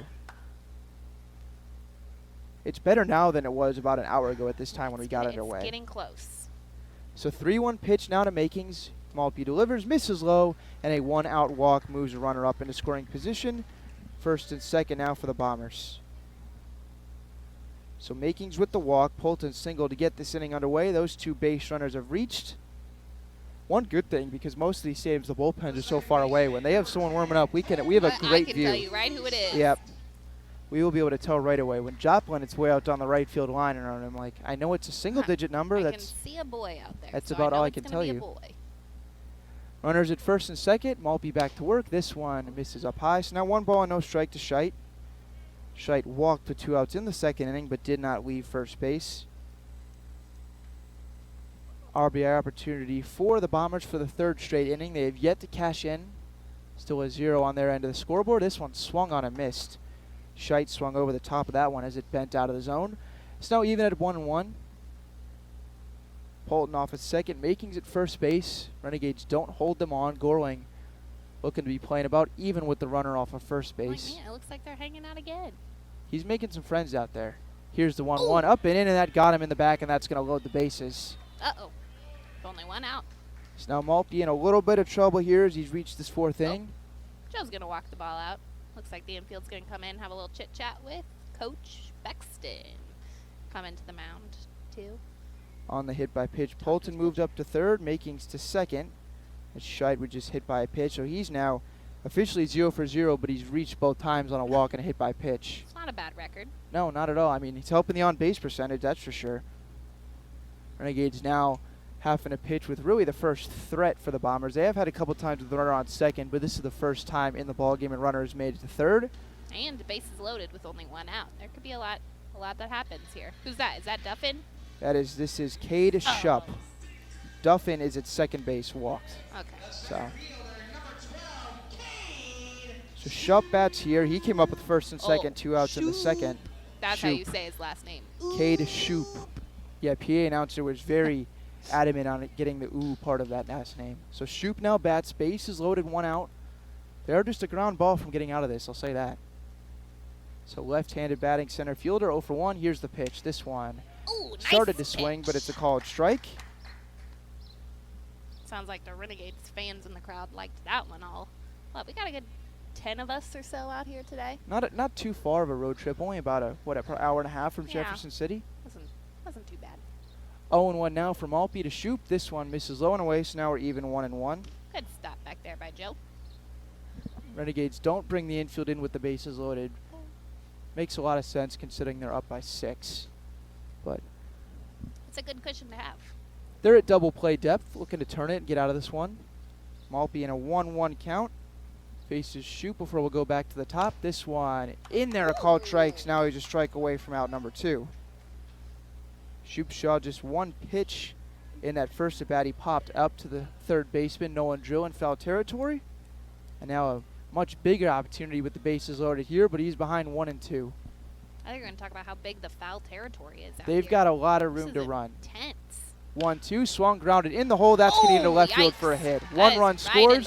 They're going to wave around the second runner. Here's Roslovich's throw. It's offline, and that allows the runner on second, Makings, to come around and score a 2 RBI bases loaded single for Cade Shupp. That one found the hole in between 3rd and I know. short. I'm like, man, you talking about all these double plays. Psych, In the hole. It was hit on the ground, but there was absolutely no one there. So Polton and Makings both come around to score. Scheit moves up to second base and still now 2 on. Renegades still up by 4 runs, though. Caden Williams is coming to the plate for the Bombers. With 1 out and a runner on first and second. So clutch RBI single drives in 2 of them off the bat of Cade Shoup. And now we go back to the top as Caden Williams fouls off the first pitch of this at-bat. Oh, that's going to be far into the outfield after it bounced. I didn't realize wood was so bouncy. I mean, also, too, it's the turf, I think, is helping. It's not no grass out there to slow it down. Man, that's the second time Brady's had to stop and tie a shoe tonight. Also using the and rosin. now we're going to have to get that fixed. I would be so nervous, like, to stop and tie my shoe right now with everybody looking at me. I mean, feel maybe like he's just giving himself an extra moment to have a breather, yeah. Touche, that could totally be it. Now pitches runners on first and second, 1 out. Williams in. Here's the 0-1 pitch. This one grounded. This should be a double play. Flip to short for 1. Return throw. It's not going to be made. They throw back to third. Runner dives back in. The tag, and they got him at third base. Heads up play by Jackson Lovich. Didn't throw to first, but he threw to third instead. Yeah, I was like, what's he doing? Throw it to first. It'd be so easy. But that makes perfect sense. Runner Scheit was too far off the bag, and they get him. Now you can close this out. Well, the Renegades are still winning 6-2, but we'll see you back pretty soon in inning number 5. Bye. We are State Tech. We are hands-on education. When you choose the #1 2-year college in the country, you know you will be ready for your career. That's why at State Tech we say, from the classroom to your career, we are the employer's choice. We are State Tech. Hello, Blake Gazaway here with the Show Me Sports Network. I've had the opportunity to have some amazing calls, including overtime touchdowns, walk-off home runs, and buzzer-beating baskets. But I've answered another call. That's to serve my community as a volunteer firefighter. Stop and think what would happen if your home or property caught fire and no one was there to put it out. Every day, volunteer firefighters not only save lives and property, but also respond to other emergencies. Nearly 2/3 of our nation's fire departments are manned by volunteer firefighters. And because of this, we simply need more volunteers to step up and answer the call. Stop by or contact your local fire department and see how you can become a volunteer firefighter today. I answered the call to serve my community. Will you? Creating custom, handcrafted woodworking projects has never been easier. Become a member of Sawdust Studios and enjoy 24/7 access to a woodworker's paradise. Outfit with industry-leading professional-grade tools, Sawdust Studios offers endless woodworking possibilities. Don't have woodworking experience? No problem, as Sawdust Studios offers affordable classes from a community of woodworkers, experienced designers, and master craftsmen. Youth classes are also offered for those junior woodworkers. For more information, search Sawdust Studios on Facebook or find them online at sawdust247.com. Sawdust Studios, your community woodshop. Riverville Christian Academy has been providing a strong biblical foundation and academic excellence within a Christian environment to students for more than 16 years. Located in Jefferson City, Riverville Christian Academy offers kinder prep through 7th grade with 8th grade to be added in the 2023-2024 school year. Riverville Christian Academy's primary goal is the discipleship of the next generation to impact the world for Christ. Average class sizes are just 16 students with a student body composed of families from over 30 area churches. Kinder prep offerings include 3 and 5 full-day sessions, with kindergarten offering a half-day and full-day programs. To find out more about Riverville Christian Academy, call them at 573-634-3983.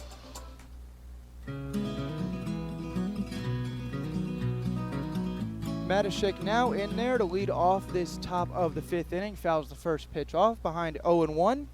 Now back into the box. This one in there, a called strike to the Renegades right fielder. He's behind, no balls and 2 strikes. And while you were gone, we got a new pitcher on the mound for the Bombers, but I don't remember his name. I believe Travis Batchberg. Yes, 0-2 is Travis. fouled off. They never make it easy on us. I was looking at the picture of the roster that they are literally handing out to fans, and the number 11 on it was wrong. So. Also, I looked on the website, and there's no number 11 at all. 0-2. Misses low, now ball and 2 strikes to Matashek. He hit a 2 RBI double down the right field line in the first and grounded out to first in his second at-bat. But I do see Travis. He's number 28 on the internet. 1-2 pitch. Hit in the air to mid-center field. Center fielder comes in, makes a catch, and Shoup records out number 1. Matashek is retired. Up next for the Renegades is number 19, Taylor Hopkins. So playing second base tonight. Final line for Brock Lucas on the night. He goes 4 innings pitched, 2 strikeouts, 6 hits, gave up 6 runs, only 5 of them earned. And now the new pitcher, Batchberg, pitches to Hopkins with 1 out, nobody on. And the called strike gets this at-bat going. He'll face Hopkins, and then Gorling waits on deck. We are just minutes away from the sun being completely behind the tree. So excited. Right there. This one bounces in. Now 1-1 count to Hopkins. He struck out both of his plate appearances. Struck out looking in the first and swinging in the third. Now 1-1 count. This one also misses low. So now 2-1. Renegades have had at least one base runner in every inning. Had runner in scoring position in 3 out of the 4 innings. Got 6 runs. This one grounded foul. So now we're even 2-2. That went right back to our dugout over here. It did. Keeping the Renegades players alert.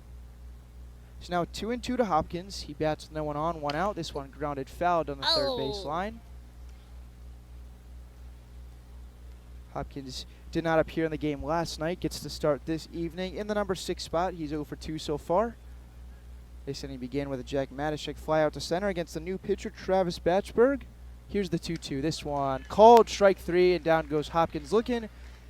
He's got the hat trick on the strikeouts on the evening. Now 2 out, nobody on. Up next for the Renegades is number 25, Carter Gorling. He's playing first base tonight. Gorling lined out to the second baseman. A reach and grab by Scheidt in the first, and then walked in his next at bat. In the third, bats with nobody on and 2 outs, top of the 5th inning. Renegades up 6-2. Here's the pitch. This one in there, called strike. I don't know if I just said top of the 6th. It's the top of the 5th. We're moving along pretty quickly, though. We're about an hour 15 into this one. 0-1 pitch coming now to Gorling. This one swing and a miss. One with off speed there, and Gorling couldn't connect. Now no balls and 2 strikes to the first baseman of the Renegades. Carter, right-handed batter, facing the right-handed pitching Batchberg. And now here's the 0-2 pitch. This one grounded back up the middle. Shortstop has a play, throws to the first baseman. They get the tag on Gorling as it pulled him off the bag, and that's out number 3. Renegades go down in order. We'll head to the bottom of the 5th. We'll see if it's the starting pitcher back out in just a moment. See you soon. Hello, Blake Gazaway here with the Show Me Sports Network. I've had the opportunity to have some amazing calls, including overtime touchdowns, walk-off home runs, and buzzer-beating baskets. But I've answered another call. That's to serve my community as a volunteer firefighter. Stop and think what would happen if your home or property caught fire and no one was there to put it out. Every day, volunteer firefighters not only save lives and property, but also respond to other emergencies. Nearly 2/3 of our nation's fire departments are manned by volunteer firefighters. And because of this, we simply need more volunteers to step up and answer the call. Stop by or contact your local fire department and see how you can become a volunteer firefighter today. I answered the call to serve my community. Will you? Last Sentinel Firearms is your federally licensed and registered Type 7 FFL manufacturer dealer in Missouri, providing quality products to all types of sports enthusiasts, law enforcement, and individuals across the nation. Orders are currently being fulfilled, offering custom-built pistols and rifles from the AR platform made right here in Missouri. Visit their website at lastsentinelfirearms.com or call them at 417-684-7202 to find out what they've got for you. Last Sentinel Firearms, you are your last line of defense.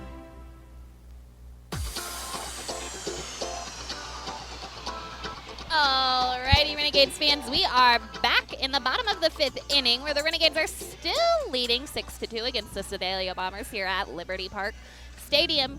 Our friend Brady Maltby is joining us back on the mound for his 5th inning of work. Liberty Park Stadium is an interesting name. I feel like park and stadium don't go well, especially not back-to-back in a stadium name, but yeah. So I'm like, is there like a playground anywhere? I saw a swimming pool and another like a little kid field. There has to be, because when I first typed in, when I was looking for directions, his first pitch is hit in the air out to center field. Forte is under it. He makes the catch, and 1 pitch, 1 out in the bottom of the 5th. What if you would have jinxed it? Because you totally called that a good 2 seconds before. I said he was under it, so. Yeah, okay. Okay. Regardless, I typed in Liberty Park, and originally the map was taking me to a park. So there is, I guess that's the reason for the stadium, is maybe the park came first. Like maybe there's a park somewhere. But the little splash pad swimming pool, that looked super refreshing. Oh, swing and a miss for strike 1. Adam Webb just flew out to get this 5th going. Now it's Zach Dillman, 0 for 2, steps in. Man, Brady's working fast tonight. He Zach is- barely had time to get back in the box. Look at that. He Brady's is ready. working incredibly quick. Now back in the box. Here's the 0-2 pitch. This one way in, 1-2. I think Maltby's trying to get things back on track his way after the 4th inning where they scored 2 runs. He's ready to work. He's been aggressive this inning and now is ahead 1-2 to Dillman. Into the windup. Here's the pitch. This one hit in the air into foul was a territory. Nope, that's going to stay fair. fair. And that's Oh, going to get no. down. Oh, Dillman's no. going to make the turn. I Nope, he can't- stays at first. I can't see anything. All the boys are in the way. We have, it's so hard for me because I keep thinking that's going to go foul and we can't see down the right field line. So it gets down for a base hit, 1-out single for Dillman.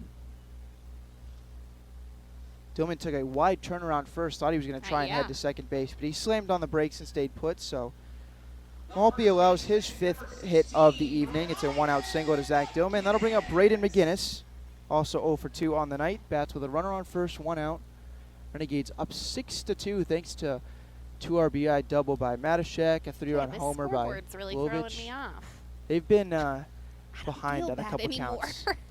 This one gets away through the legs of Herschler, allow the runner Dillman to drop on up to second base. That one was low, just went right through the legs of Herschler. And it didn't even hit it wasn't hard enough to hit the wood and I bounce right back to him. I think his glove may have slowed it down, and So I'm like, that's dang it, bounce back, and then we would have been A-okay. so Dillman moves up to second base, just single to right field, and now McGinnis 0 for 2 ahead in a 1-0 count. But I do see Kale warming up over here. I can't remember his last name. This one misses low, so now 2-0 to McGinnis. It is a pitcher warming up in the bullpen for the Renegades. It is Cale Wilson. Oh, Wilson. Yep. I'm like, I know his name's Kale, but I couldn't remember the last name. You guys know I'm not the greatest with last names, but I'll get your first name. 2-0 pitch. Runner leads off of second base, and here it comes. This one Ooh, swung swing on and a a miss.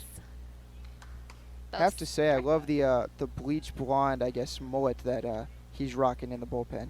Cale Wilson, if you ever seen with this very hat off, stylish. he's got the bleach blonde mullet going. I'm So like, the mullet is like totally coming back, and I don't know how I feel about it that. absolutely is making a comeback. There's more than one Renegades player rocking a mullet this season. Here's the 2-1. This one grounded foul out of place. Now 2 balls and 2 strikes to McGinnis. This inning started on a first pitch fly out to center off the bat of Adam Webb before Dillman just singled to right, moved up to second on, I would assume that'll be a pass ball because it basically just went right through the legs of the catcher Herschler. Now Maltby, who's due 4 1/3 innings, giving up 5 hits, 2 strikeouts, and 2 runs. I wonder if there's a bug out there. He totally just like swung his arm at something. Maybe he was calling to his base. Ooh! Okay. That was I the told closest you, foul ball to I told you us, I yep. was going to be loud. Clanks off the metal. Our cage. Yeah, that's the best way to call it. It's not a net in front of us, and it's just metal. Like it's all around the whole field. We are trapped in here. So we'll do the 2-2 pitch once again, 1 out. Renegades still leading by 4 runs. They've led from the get-go. Now Maltby trying to record out number 2. Here's the pitch. This one in there, called strike 3. Dillman actually, not Dillman. McGinnis knew that was over before the umpire even rang him up. Also, Blake keeps texting me that we're supposed to call it Day Field. Day Field, okay. But it's called Liberty Park Stadium. Liberty we are Park at a Stadium, Day Field. We're not on the field. We are in the stadium. You know what I mean? Regardless, nice bounce back at bat there by Braden McGinnis. Gets the strikeout looking. Braden McGinnis is the one striking out. Brady Maltby was the one who bounced back. Ooh, Brady to Brady. Pitch now is grounded foul off to the left side. Right to their coach over there on the third baseline. Riley Polton steps in. He scored the first run of the evening for Sedalia last inning. Singled to left and then came around to score on the 2 RBI Kingo by Cade Shoup. I wonder what's wrong with his knee. It looks like he has a big knee brace on under his... There is. Yeah, that's a very big knee brace on. I don't even know how he get the pants over that thing.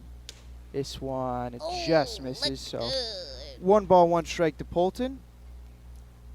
This inning has gone fly out, single, and strikeout looking. Third strikeout of the night for Maltby as Cale Wilson continues to warm. See how long they're going to let Maltby go in this one. Now 1 ball, 1 strike count, 2 out. Runner still leads off of second base. Here's the pitch. This one swung on and big missed. swing and a miss. That was a great idea, Brady. He went chasing there. Polton did on that one and is going to take a little walk around the batter's Look at him. box. I can see his pearly white teeth all the way over here. He's like, uh-oh. He's having a good time with himself after that swing. Uh-oh. So now Maltby a strike away, getting through this 5th inning. We're going to keep a 4-run lead for the Renegades. Here's the 1-2. This one didn't even offer at it. It's now 2 balls and 2 strikes. Wait, what was that? Was that a balk or They something? might have called a balk because the runner moved up to third yeah, base. I'm like, Yep. Looks like that's Did what he? they're going to call. So the pitch didn't count. I'm like, I don't know, that doesn't seem normal. Dillman was just jogging up to third, and everyone else was standing still. So Like, nothing's happening. I heard somebody yell something, but I couldn't really hear it over the fan. So ball does not count. It's still 1 ball, 2 strike count to the batter, Polton. Dillman now at third base after the balk. Maltby exhales, and here's the 1-2. Swung and hit in the air. Big hit. Going after it is Roslovich. He's going to give way to Forte, and Forte makes the catch for out number 3. So Maltby once again working around a base runner, keeps him stranded at third, and the Renegades still lead 6-2. We head to the 6th on the Show Me Sports Network. Official home of the Renegades baseball. Hi, this is Nick Hoslag, owner of Hoslag Landscape and Design. Every day, my highly trained team of experts works hard to give you the outdoor living area you've been dreaming of. By focusing solely on landscaping and hardscape construction, this has made us the preferred landscape and design company serving Jefferson City and the central Missouri area. Thank you for all your continued support in voting us as winners of the Reader's Choice Awards and Jefferson City's Best multiple years running. When you are ready to begin your dream outdoor project, call us at 573-301-9464 to schedule an estimate or visit hoslaglandscape.com.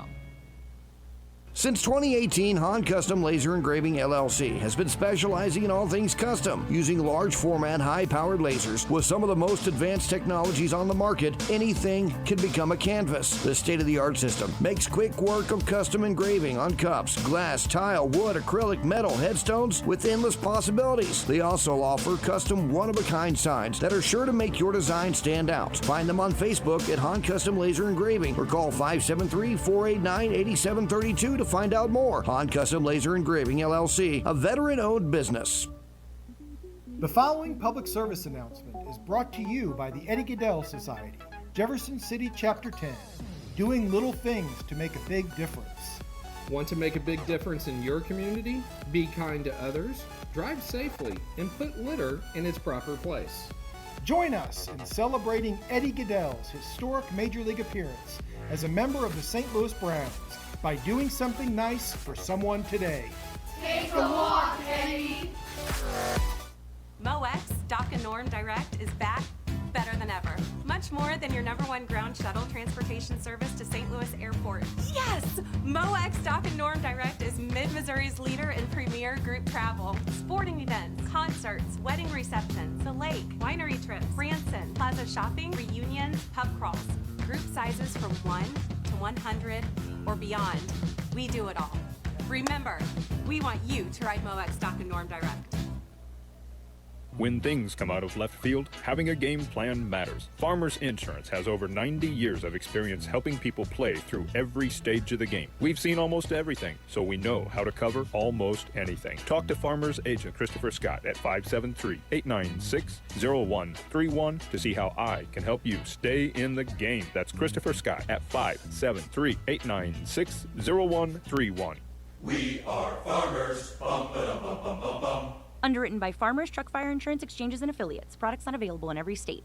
At Centurion Cares, for more than 3 decades, their focus has been on exceeding customer expectations for contact center software solutions. Their innovative communication solutions include utility interactive voice response software that allows for smart communication features that let your utility deliver superior customer service 24/7. They also provide other streamlined services like automatic call distribution, automated customer callback, reporting, and quality assurance. To find out more about how Centurion Cares can help your business, call them at 727-421-5300 or look them up online at centurioncares.com. Centurion Cares, innovative communication solutions.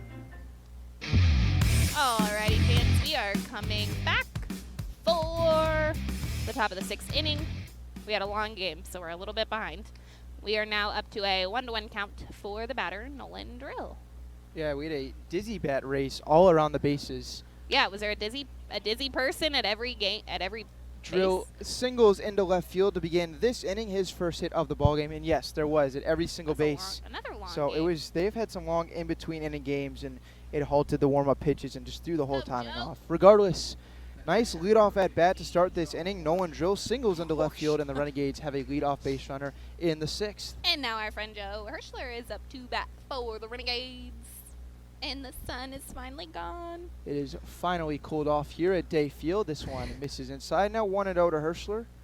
Hirschler grounded out to third and advanced to third, but did not score in the fourth. There must be like a bug problem going on up there at in the batter's box. Seen it happen a couple of times where it's certainly bothering them.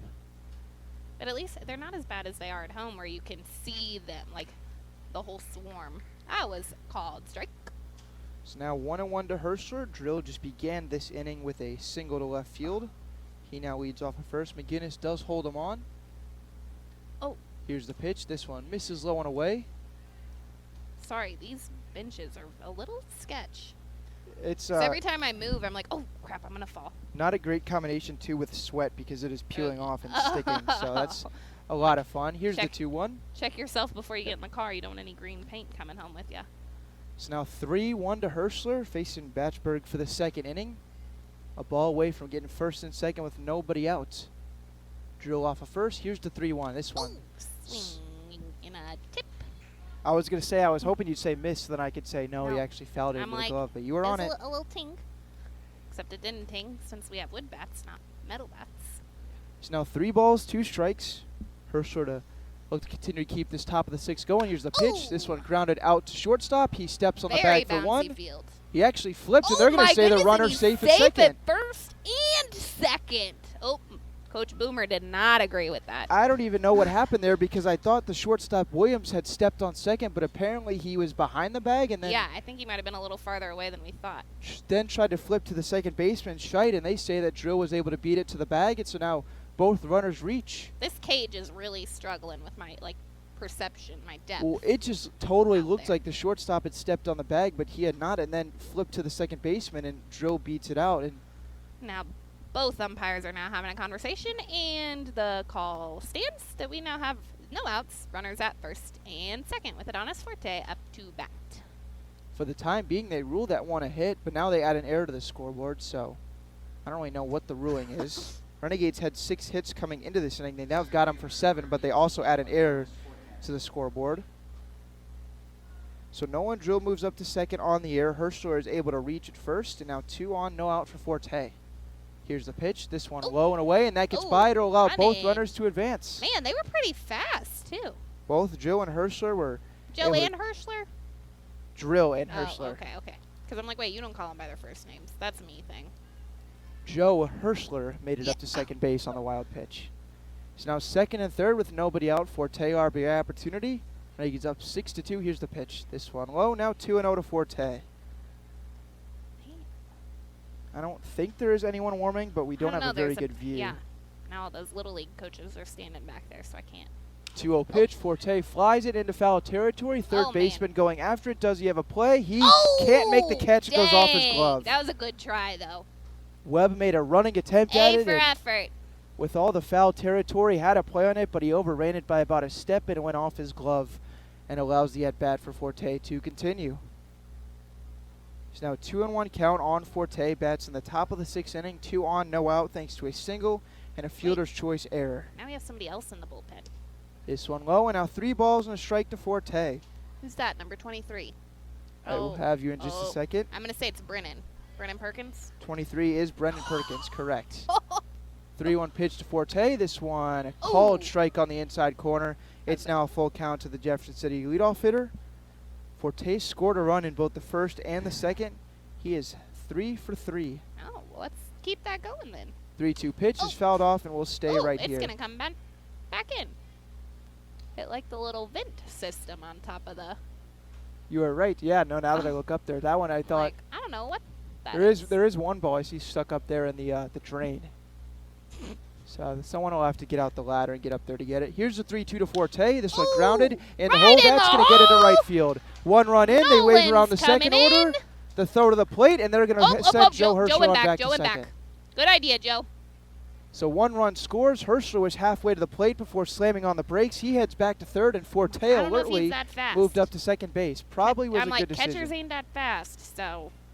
So Drill scores. Hirschler, especially with no one out, slammed on the brakes and headed on back to third, and now second and third once again. Wild in the dugout tonight. And now Ty Wilmsmeyer, designated hitter, is up to bat.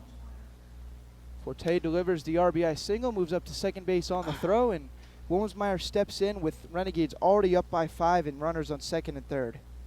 And no outs. It's a good position to be in for Ty. Here's the 1-0 pitch. This one hit high in the air.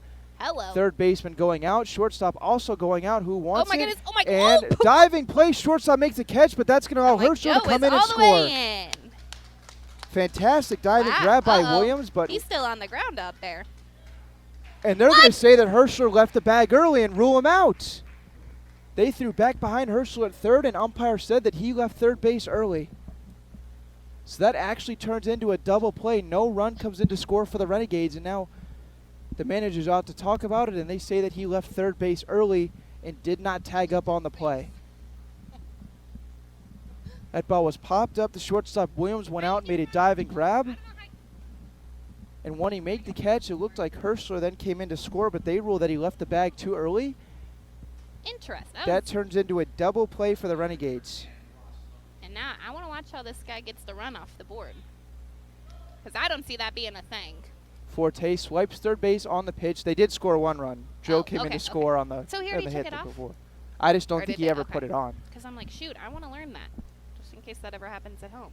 1-0 to Lovich. This one misses outside. So now 2-0 to Ross. Man, Forte was fast, though, on that first pitch. Sneaking right over to third. So he is now 90 feet away. Renegades looked like they had just scored their 8th run before they ruled that Herschel left third too early on the pop fly. I want an instant replay on that. I really don't think that Herschel left the bag early there. But and the thing is, too, the home plate umpire made the call, not the field ump. So Well, that boy laid, after he caught the ball, he laid in the ground for so long. pitch in there, strikes now 3-1 to Lovich. This Then I inning. thought he was hurt. And then alertly by the by Sedalia to throw behind to third base to even check was a very smart play. I think the 3-2 now to pitcher was Lovich. spotting it because he was pointing at third, and I thought he was pointing at his hurt friend in the outfield, but I guess not. Props to Batchberg if he was the one who caught that. So still 7-2 Renegades, 3-2 pitch. Forte off a third. Here it comes to Lovich. Oh, Swing and a miss, and that'll end the inning. But not before the Renegades add one more. Could have been more, but they'll take the run. 1 run. They lead at 7-2. We'll head to the bottom of the 6th on the Show Me Sports Network. At the Boone County Journal, we're with you all the way. We know that you're more than just a subscriber. You're an employer, you're a parent, you're a neighbor.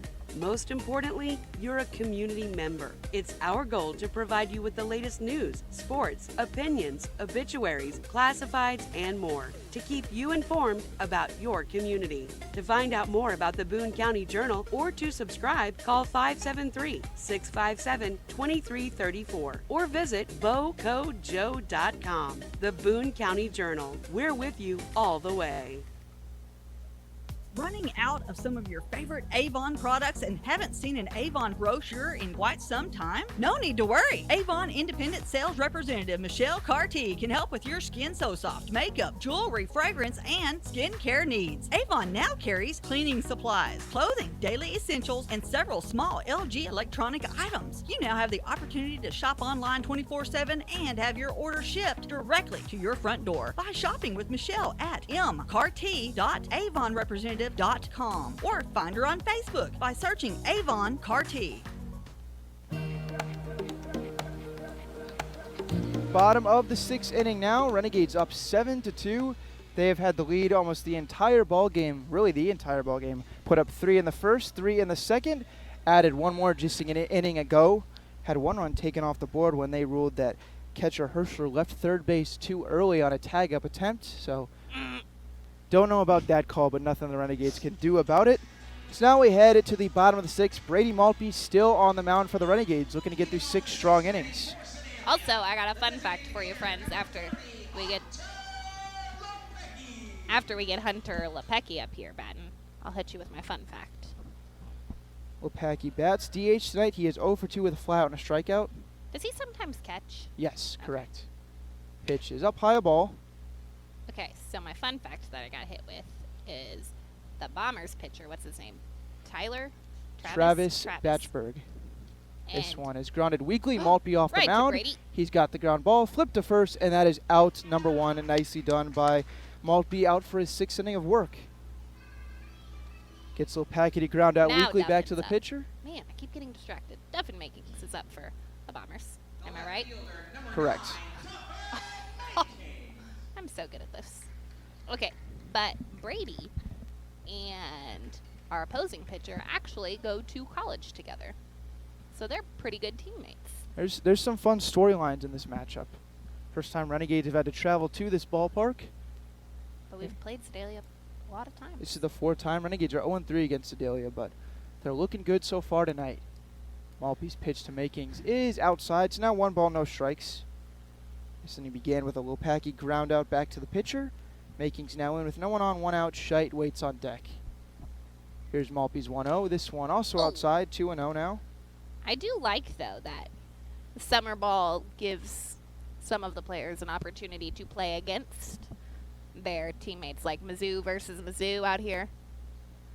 Coach Tamelia out of the dugout. Don't know what's going on here. Brady's looking at his fingers, maybe some bugs. Hope that Malpe's okay. Renegades do look to have pitcher Brennan Perkins ready. They're going to go out and look at his hand and see. Hopefully not an injury, but not a good sign. What's wrong with his fingers? Not a good sign when you see the head coach emerge from the dugout, especially mid at bat. And I believe they're going to turn it over to Perkins. Maybe the ball, the seams are a little funky. Malpe is going to give up the ball, and that's going to be it for him on the evening. Don't know what happened. We'll have to get word of it. He looks to be all right. He was smiling and fist bumped Perkins when he walked off the mound, but maybe a finger injury, but that's going to be it for him. And with Perkins getting ready to take the mound, as he throws the warm-up pitches, we'll head to a quick break. Back in just a moment. 1 out, bottom of the 6th inning. Renegades lead this one 7-2. Throughout the course of any game, different actions stand out to different people. But everyone remembers a walk-off, especially if it's a walk-off wood bat. Handcrafted right here in Missouri, Walk-Off Wood Bat Company bats are made with premium grade maple, ash, and birch, fully customizable to make it truly yours. From the length and weight to the barrel and handle color, you're able to customize every feature of your wood bat, including personalized engraving with a 45-day warranty. In addition to selling custom handcrafted bats, they also offer a selection of bat accessories, including lizard skin bat grips and batting gloves. To help find your confidence at the plate, give Walk-Off Wood Bat Company a call at 816-261-1014 or visit wowbats.com.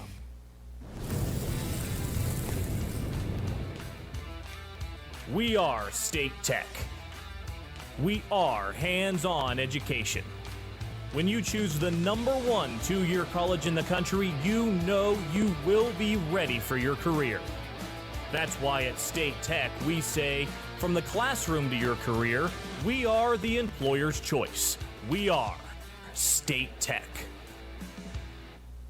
Creating custom, handcrafted woodworking projects has never been easier. Become a member of Sawdust Studios and enjoy 24/7 access to a woodworker's paradise. Outfit with industry-leading professional-grade tools, Sawdust Studios offers endless woodworking possibilities. Don't have woodworking experience? No problem, as Sawdust Studios offers affordable classes from a community of woodworkers, experienced designers, and master craftsmen. Youth classes are also offered for those junior woodworkers. For more information, search Sawdust Studios on Facebook or find them online at sawdust247.com. Sawdust Studios, your community woodshop. Riverville Christian Academy has been providing a strong biblical foundation and academic excellence within a Christian environment to students for more than 16 years. Located in Jefferson City, Riverville Christian Academy offers kinder prep through 7th grade with 8th grade to be added in the 2023-2024 school year. Riverville Christian Academy's primary goal is the discipleship of the next generation to impact the world for Christ. Average class sizes are just 16 students with a student body composed of families from over 30 area churches. Kinder prep offerings include 3 and 5 full-day sessions, with kindergarten offering a half-day and full-day programs. To find out more about Riverville Christian Academy, call them at 573-634-3983. Alrighty, Renegades fans, after that short little pitching change, we are back in the bottom of the 6th. Correct. Yeah, 6. I can't read the scoreboard. 2-0 count to Duff and Makings. This one pumped in there for a strike. And Brennan Perkins is now on the mound for the Renegades. So Perkins takes over mid-at-bat. Maltby just left the game due to bleeding finger. Allowed him to be unable to pitch. You made it sound very dramatic. I like that. He looks to be all right. He was smiling as he walked off the mound. So after the swing and miss, now 2 balls and 2 strikes to Makings. Wonder how Mom's going to get that ice pack through the fence. This should be an interesting one to watch. Here's the 2-2 pitch to Makings. Fouled off, and we will stay put.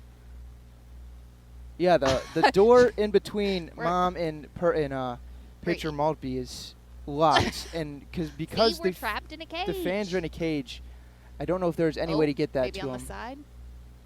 Perkins into his line. Here's the 2-2. Swung and fouled, and we'll do it again. Yeah, just the joys of Day Field and the surrounding chain fence. They're still trying to figure out a way to get that ice pack to Renegade starting pitcher Brady Maltby. 2-2 once again. This one fouled, and will once again stay right here locked at 2-2. Perkins just came in and thrown nothing but strikes, coming in the middle of this at bat after Maltby just left. You want me to take it around? So, working to the left fielder Duffin Makings, he is 0 for 1, walked in his last appearance. Here's the 2-2. Is Swan, ring him up, called strike 3. Duffins did not agree with that call. First strikeout as Perkins is off and running. Quickly comes in and gets the first batter he faces for out number 2 of the inning. Hey, good work, Brady. So Perkins now in on the mound. He last pitched a couple of nights ago at Vivian Field against the same Sedalia team. Went 1 inning, struck out 1, and gave up 1 run. First pitch. Big swing and a miss. To Toby Scheidt is 0 over and by him for strike 1. We are 2 outs into the bottom of the 6th inning. Just about an hour and 45 into this one. Renegades lead 7-2. This one off speed bends in there. That was a nice pitch by Perkins. He came in the middle of the last bat and is yet to throw a ball, knock on wood. There's plenty of wood around you here. Here's the 0-2 pitch. This one skips in there. Now 1-2. Try to go off speed again. Couldn't find the spot on that one as it bounced in there. Now 1-2 to Scheidt. He walked and hit by pitch his first 2 times up in the 2nd and the 4th. And we got 2 outs and no runners on. Here's the 1-2 pitch. This one called strike 3. Hersher throws to third. I don't think he knows that the inning is over. Well, that's fine. He was just really excited. Either way, that will end it as Perkins gets back-to-back strikeouts looking, and we'll head to the 7th. Renegades up 7-2. Don't go anywhere. We'll be right back on the Show Me Sports Network. Hello, Blake Gazaway here with the Show Me Sports Network. I've had the opportunity to have some amazing calls, including overtime touchdowns, walk-off home runs, and buzzer-beating baskets. But I've answered another call. That's to serve my community as a volunteer firefighter. Stop and think what would happen if your home or property caught fire and no one was there to put it out. Every day, volunteer firefighters not only save lives and property, but also respond to other emergencies. Nearly 2/3 of our nation's fire departments are manned by volunteer firefighters. And because of this, we simply need more volunteers to step up and answer the call. Stop by or contact your local fire department and see how you can become a volunteer firefighter today. I answered the call to serve my community. Will you?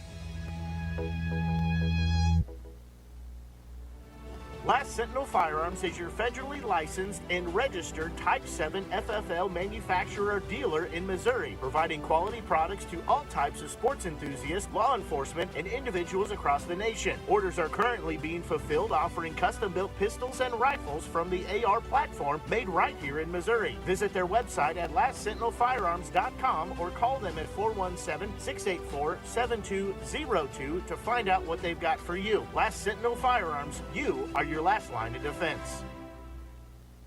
Alrighty, fans, we are back in the top of the 7th inning with the Renegades versus the Sedalia Bombers. Jackson Lovich is up to bat for the Renegades. Lovich to lead off the inning. Renegades up by 5, way inside, almost got him, and that is ball 1. Lovich doubled and scored the first time up, has flown out and ground out since. Batsberg misses here. For ball 2. He's out for his 3rd inning on the mound. So far, 2 innings, 2 strikeouts, giving up 2 hits and just 1 run. Here's the 2-0 pitch to Lovich, way low, and now 3-0. Matashek waits on deck. He's got 2 RBIs on the evening. And here's the 3-0 pitch, swing and a miss. Lovich late on that one. The first strike of the at-bat. Not a bad. He's so tall. Not a bad idea on a 3-0 pitch. I think I know, he was Mike. You always know it's going to be a strike. Swinging for the fences. Here's the 3-1 from Batchberg. It is hit in the air out to center field. Center fielder going back. He is under it, twists the body, and makes the catch. That shoot for out number 1. And Jack Matashak is coming to the plate for the Renegades. With them bright red cleats that don't really match our outfits. We're going to have to work on that. I mean, I wouldn't change anything. The way he's been hitting the last couple of nights, he's, I think, now 4 or 5 games in a row with at least 1 hit, a couple extra base hit games, too. So maybe they're fancy, like their special red shoe. Whoa! This one way outside to Matashek, 1-0.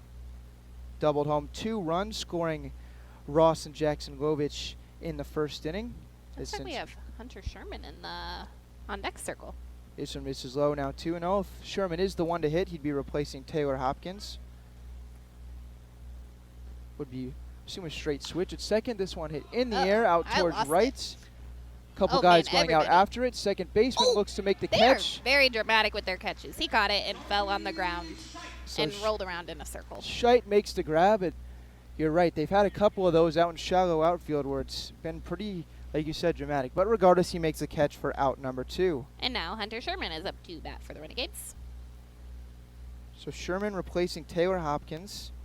Would assume he'll stay in the game at second base in the bottom half of this inning.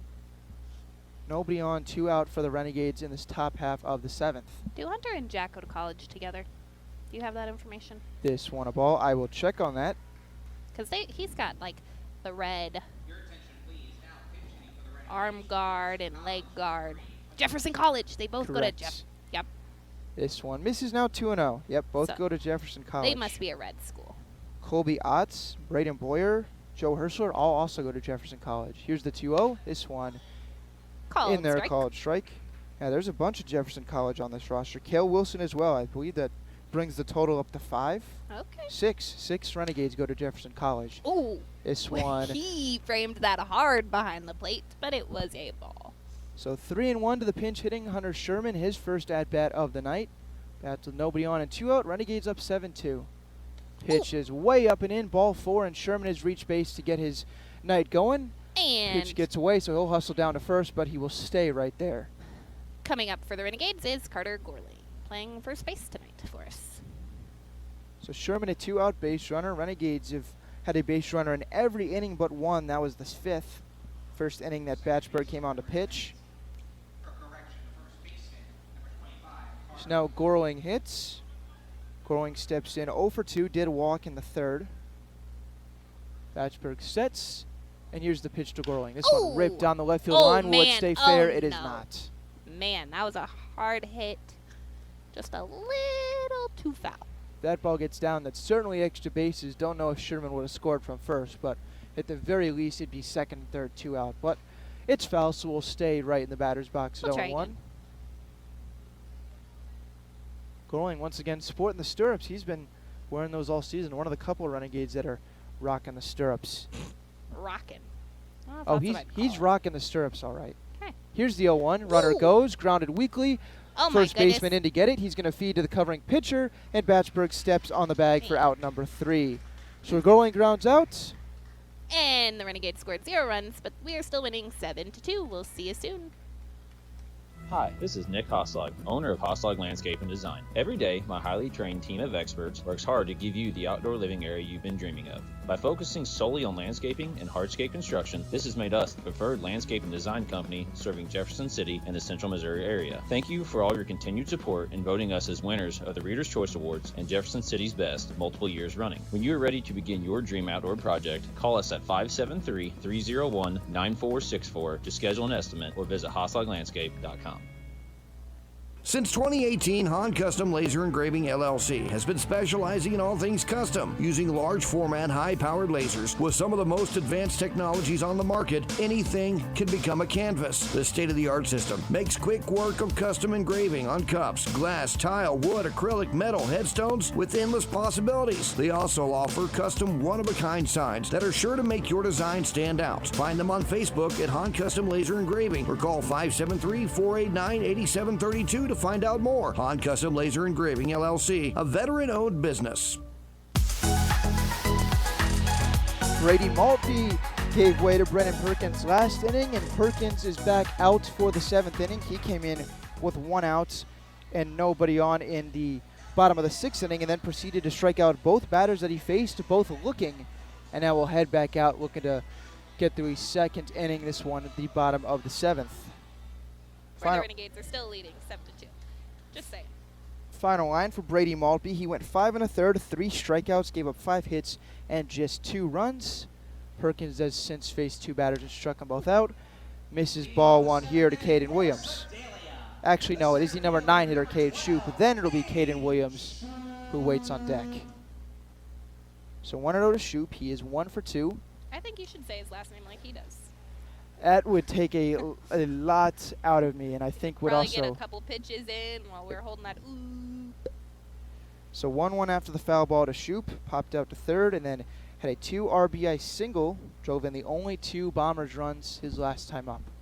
1-1 and just misses. All right, Ben, I got a trick question for you. Is our field bigger, like farther out for home runs? Don't we have like a 425 out there in the outfield? Or did I make that up? 2-1 pitch, misses outside. No, it caught the corner. I don't know. I don't know about that one. Fans didn't like that. Go with it. Go with it. 2-2 now. Well, 2-2. Shoot back in the box. Here's the pitch. Swing and a miss. And he gets him swinging. Strike 3. 3 strikeouts now for Brendan Perkins. He has looked good. So back to your question. Farthest point out of this ballpark is 375. And I feel like that's our corner. I don't think we have 425, but I think dead center's in the 4s. Maybe like 410. So I'm gonna guess that ours is bigger. Okay. I will fact check that tomorrow, but then also, like, did you notice like way over here on the right field side? Hold on, I'll wait. This pitch is pumped in there. Strike 1 to the leadoff hitter, Caden Williams. Perkins just recorded his 3rd strikeout since coming in. Struck out everyone he's faced, all 3 of them.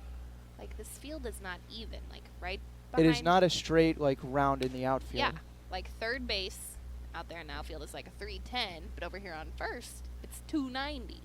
It is. And then it's like a very angled. It is a jagged wall. To I'll say that. 365, 56. 1-1 pitch now to Williams. This one just misses in. 2-1 the count. Now, yeah, right center is almost as deep as dead center, which you don't see that too often. Right center is only 10 feet shorter than dead center. So an interesting design out here at Day Field.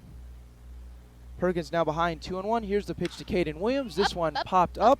Left fielder Ross Lovich going after it. He slows, and he missed the ball. He lost it. This one gets down in left field. Runner Williams going to turn ahead to third. Ross Lovich just now picking up the ball, fires in, and Williams is in standing with a triple. I think Lovich lost that one in the lights. The light, yeah, because he like duck and covered out there.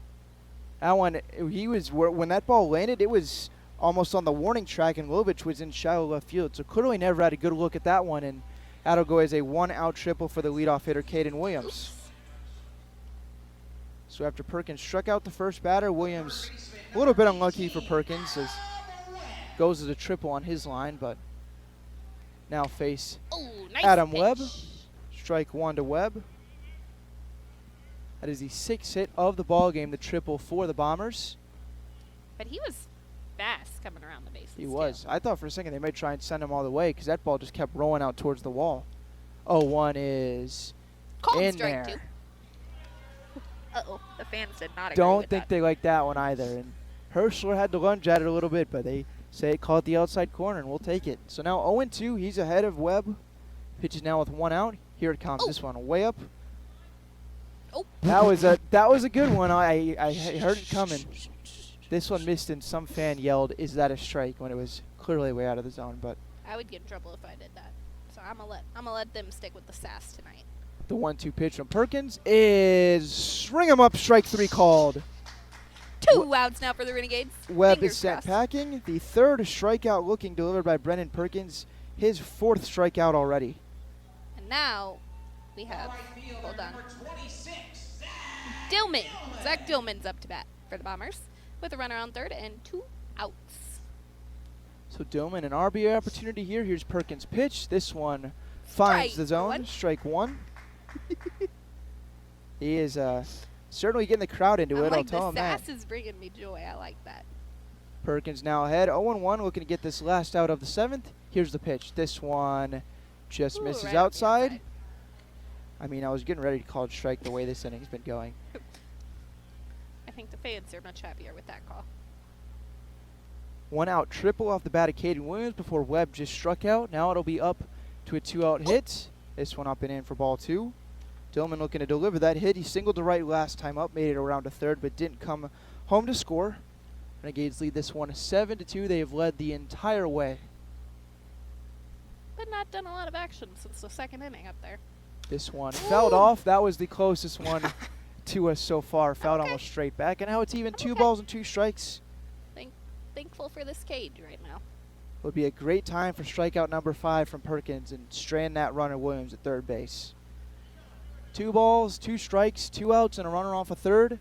Perkins sets, Dillman in the box, and here's the pitch. This one fouled off the wall just in front of us, and we'll do the 2-2 pitch again. I wonder if you guys can hear that at home. You have to be able to.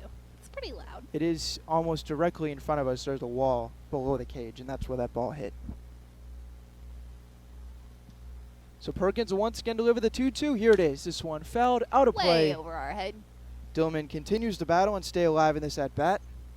Oh, what's this, like the third time we're doing the 2-2? Believe so. Dillman's giving it everything he's got up there. Outlaws, not the Outlaws. There it was. It took till the 7th inning, but I did it. You were so close. Bombers have trailing by 5, trying to scratch across the run here. Scored 2 in the 4th, but that's it. Here's the pitch. This one, it just missed. Now we're up to a full count with 2 outs and a runner on third. Williams tripled with 1 out. Webb then struck out to follow, and now Dillman's in a 3-2 count. Perkins already got 4 strikeouts in just over an inning. This one swing and a miss. And he gets them to end the inning. And now the Renegades are still leading 7-2 here at Day Field. Thanks for listening to Show Me Sports Network, the official broadcast sponsor of the Jeff City Renegades. See you soon. The following public service announcement is brought to you by the Eddie Gaedel Society, Jefferson City Chapter 10, doing little things to make a big difference. Want to make a big difference in your community? Be kind to others, drive safely, and put litter in its proper place.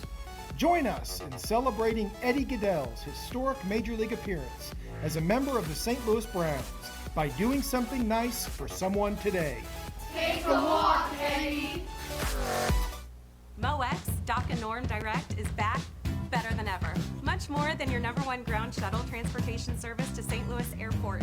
Yes! MoX Dock and Norm Direct is Mid-Missouri's leader in premier group travel. Sporting events, concerts, wedding receptions, the lake, winery trips, Branson, plaza shopping, reunions, pub crawls.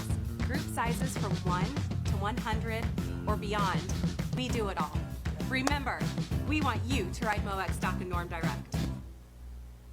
When things come out of left field, having a game plan matters. Farmers Insurance has over 90 years of experience helping people play through every stage of the game. We've seen almost everything, so we know how to cover almost anything. Talk to Farmers Agent Christopher Scott at 573-896-0131 to see how I can help you stay in the game. That's Christopher Scott at 573-896-0131. We are farmers. Bum, ba-dum, bum, bum, bum, bum. Underwritten by Farmers Truck Fire Insurance Exchanges and Affiliates. Products not available in every state. Hello, Renegades fans. We are back in the top of the 8th inning where the Renegades are still winning 7-2 here at Day Field against the Sedalia Bombers.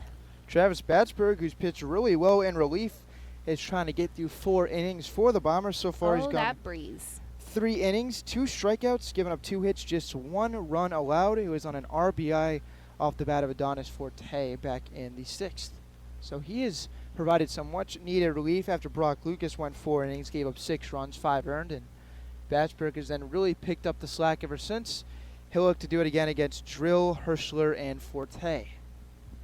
Final warm-up pitch before the inning is coming in just a moment. I feel like this was a long warm-up. There was no games either, and it just... I know, I'm like, were we like way ahead? Oh, yikes. I just noticed, too, I don't think we ever did the 7th inning stretch. Thanks. We did not. Yeah. Man, that's why I'm probably so sleepy. It didn't have a chance to get get up and get out of our stretch. seats. Yeah. I didn't even think about it, as we're now in the top of the 8th. Would have happened after the Renegades' last trip up, but did not happen, and what a shame. So 7-2 Renegades lead. They have 7 runs, 8 hits, 1 error. Sedalia's got 2 runs, 6 hits, 2 errors, as Drill is in to lead off the 8th. Ooh. First pitch way up off the glove of the catcher into the backstop for ball 1. Drill 1 for 3. Joe's going to hustle back to get that one. Good work, Joe. Drew a ground out, a pop out, and a single to left field his last time up. Scored what was the 7th Renegades run, and now bats on a 1-0 count. Oh, where'd that go? That one went over all of us. Foul ball. 1 ball, 1 strike. I do like the top of the dugout, or the stands here to protect us from those foul balls. Like, I know it's not coming through. There is 0 chance that a foul ball is landing on top of us, unless it has the velocity to go through the roof. That'd be pretty impressive. 1-1 pitch to Drill. That gets him in the back, and he will be a lead-off base runner for the Renegades. Now coming to the plate is Joe Hirschler, who is catching tonight for us. Fun fact, you probably already knew that. Oh, what? Okay. I totally saw number 11 out there at the beginning. I totally thought it was the same pitch. Well, it's because the way the font of the angle of the 4 is and the angle we're at, I thought it was totally number 11. What do you say, Jimmy? I will have that name once again in just a moment. So Batchberg finishes with 3 innings pitched and gives up just the 1 run. New pitcher gives up a leadoff hit by pitch, and that'll bring up Joe Hirschler with the runner on first. Uh-oh. They don't have a number 44 on the internet, but I think it's Jimmy Layton. I believe that's what correct. it sounded like. Yeah. Ooh, I just got a whiff strike of one. dugout stench when that wind blew. Oops. So 0-1 pitch now. Drill, who was just hit by a pitch, leads off first. Hirschler in behind in an 0-1 count. Here's the pitch. This one grounded to third. They're going to go to second for 1. The throw on back to first base is in time for a double play. Nice work by Scheid on the receiving end at second base to then make the throw, and runner Drill and the batter Hirschler are retired. And now that brings Adonis Forte to the plate for the Renegades. So new pitcher on for the Bombers. Comes in, lets the first base runner reach, and then quickly gets him out with a double play. So now 2 out, nobody on at top of the 8th for Adonis Forte. Forte is 4 for 4. We've done our best work with 2 outs today. Ooh, in the dirt for ball 1. Didn't even make it to the plate, skipped in there. This turf is so bouncy, like you never know where it's going to go once it... Forte 3 singles and a double on his line tonight from the leadoff spot. He's been getting it done. 1 out on the way. This one low and in once again. So 2 balls and no strikes now. Renegades bat in the top of the 8th inning. They've held the lead ever since the first. They jumped out early 6-0. Have only scored 1 since the second, but so far more than enough as they lead by 5. 2-0 pitch is swung on and missed. Interesting swing attempt at that one by Forte. He did not go tried a to full pull it swing back, there. Yep. but it was too far. So Forte still ahead now, 2 balls and a strike. He's got 1 RBI to go with those 4 hits, along with a stolen base. 2-1 is low, and now 3 balls, 1 strike. You're all right. Renegades have done a lot of their best work with 2 outs. They have scored they scored all 3 runs in the second with 2 outs. We could do that again. And they've put a lot of base runners on. 8 hits to go along with a couple of walks. Here's the 3-1 pitch to Forte. Way in. Dirt. Gets to the backstop, so Forte will hustle down to first. Running, rounding, and staying. Up next is Ty Wilmsmeyer, our DH tonight, right? Am I right? He is DHing after pitching last night. Last 2 times before today that Wilmeyer had seen the field was on the mound, and now makes his long-awaited return to the lineup. Know what he can do from the batter's box. So far tonight he is 0 for 3, does have a walk, and scored on the Lovich homer in the second. Okay, but I feel like a hit here. Adonis is pretty fast out there on the field. That was a strike 1. Called strike 1. Already has a stolen base. See if Yeah, they put him in motion again. He's pretty fast. Wilmsmeyer bats, right-handed pitcher facing the right-handed hitting. Forte off of first. He is held on. He's bouncing around out there.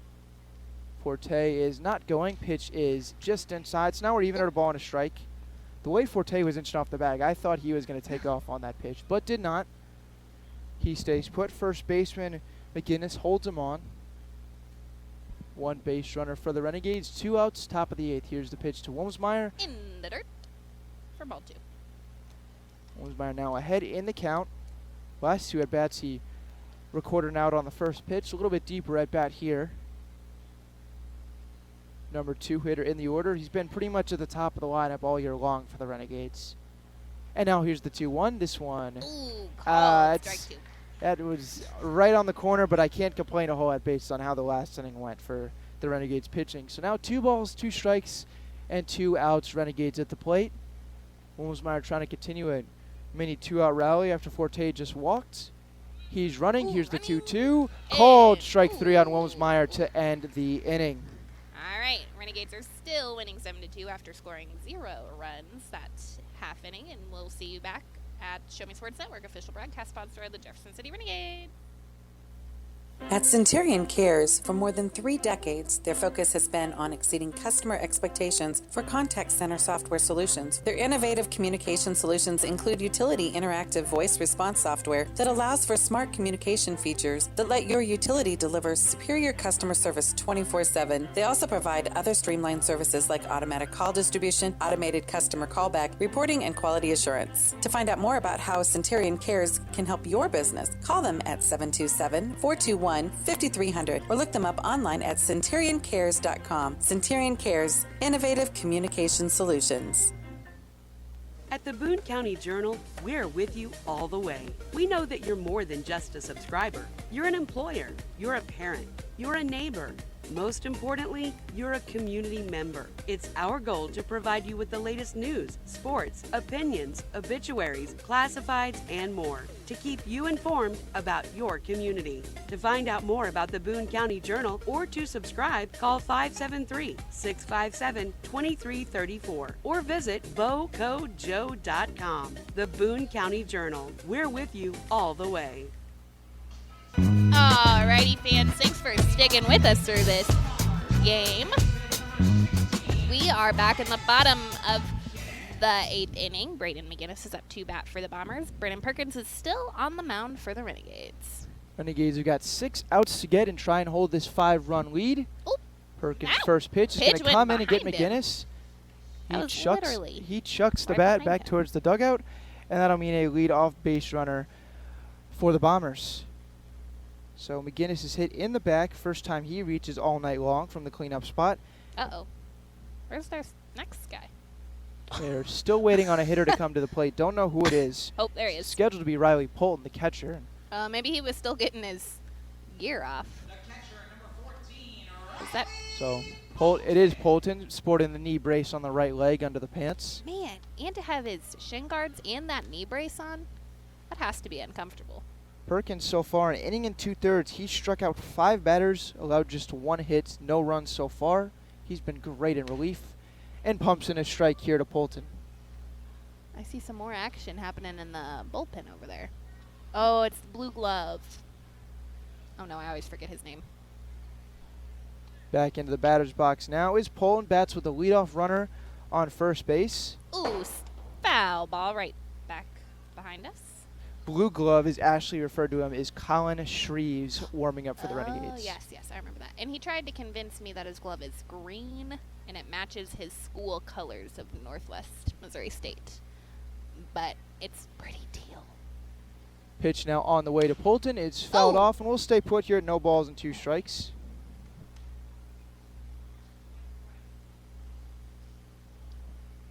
This inning began with Braden McInnes being hit by pitch. He leads off of first base, and Gorling holds him on.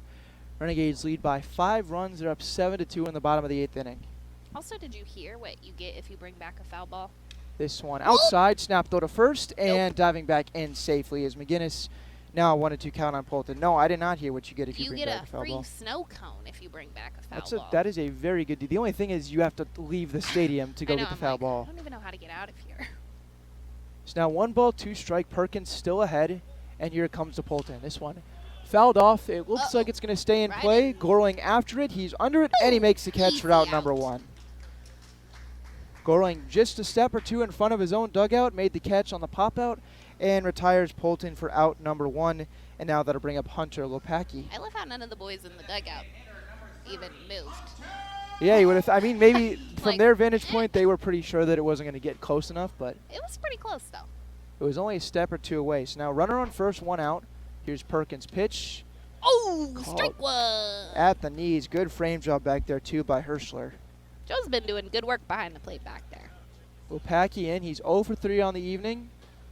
Perkins has been great in relief. Looks to continue that here. Oh, yeah, you should. Runner off of first. Here's the pitch. This one once again in there now. 0-2 on Lopacki.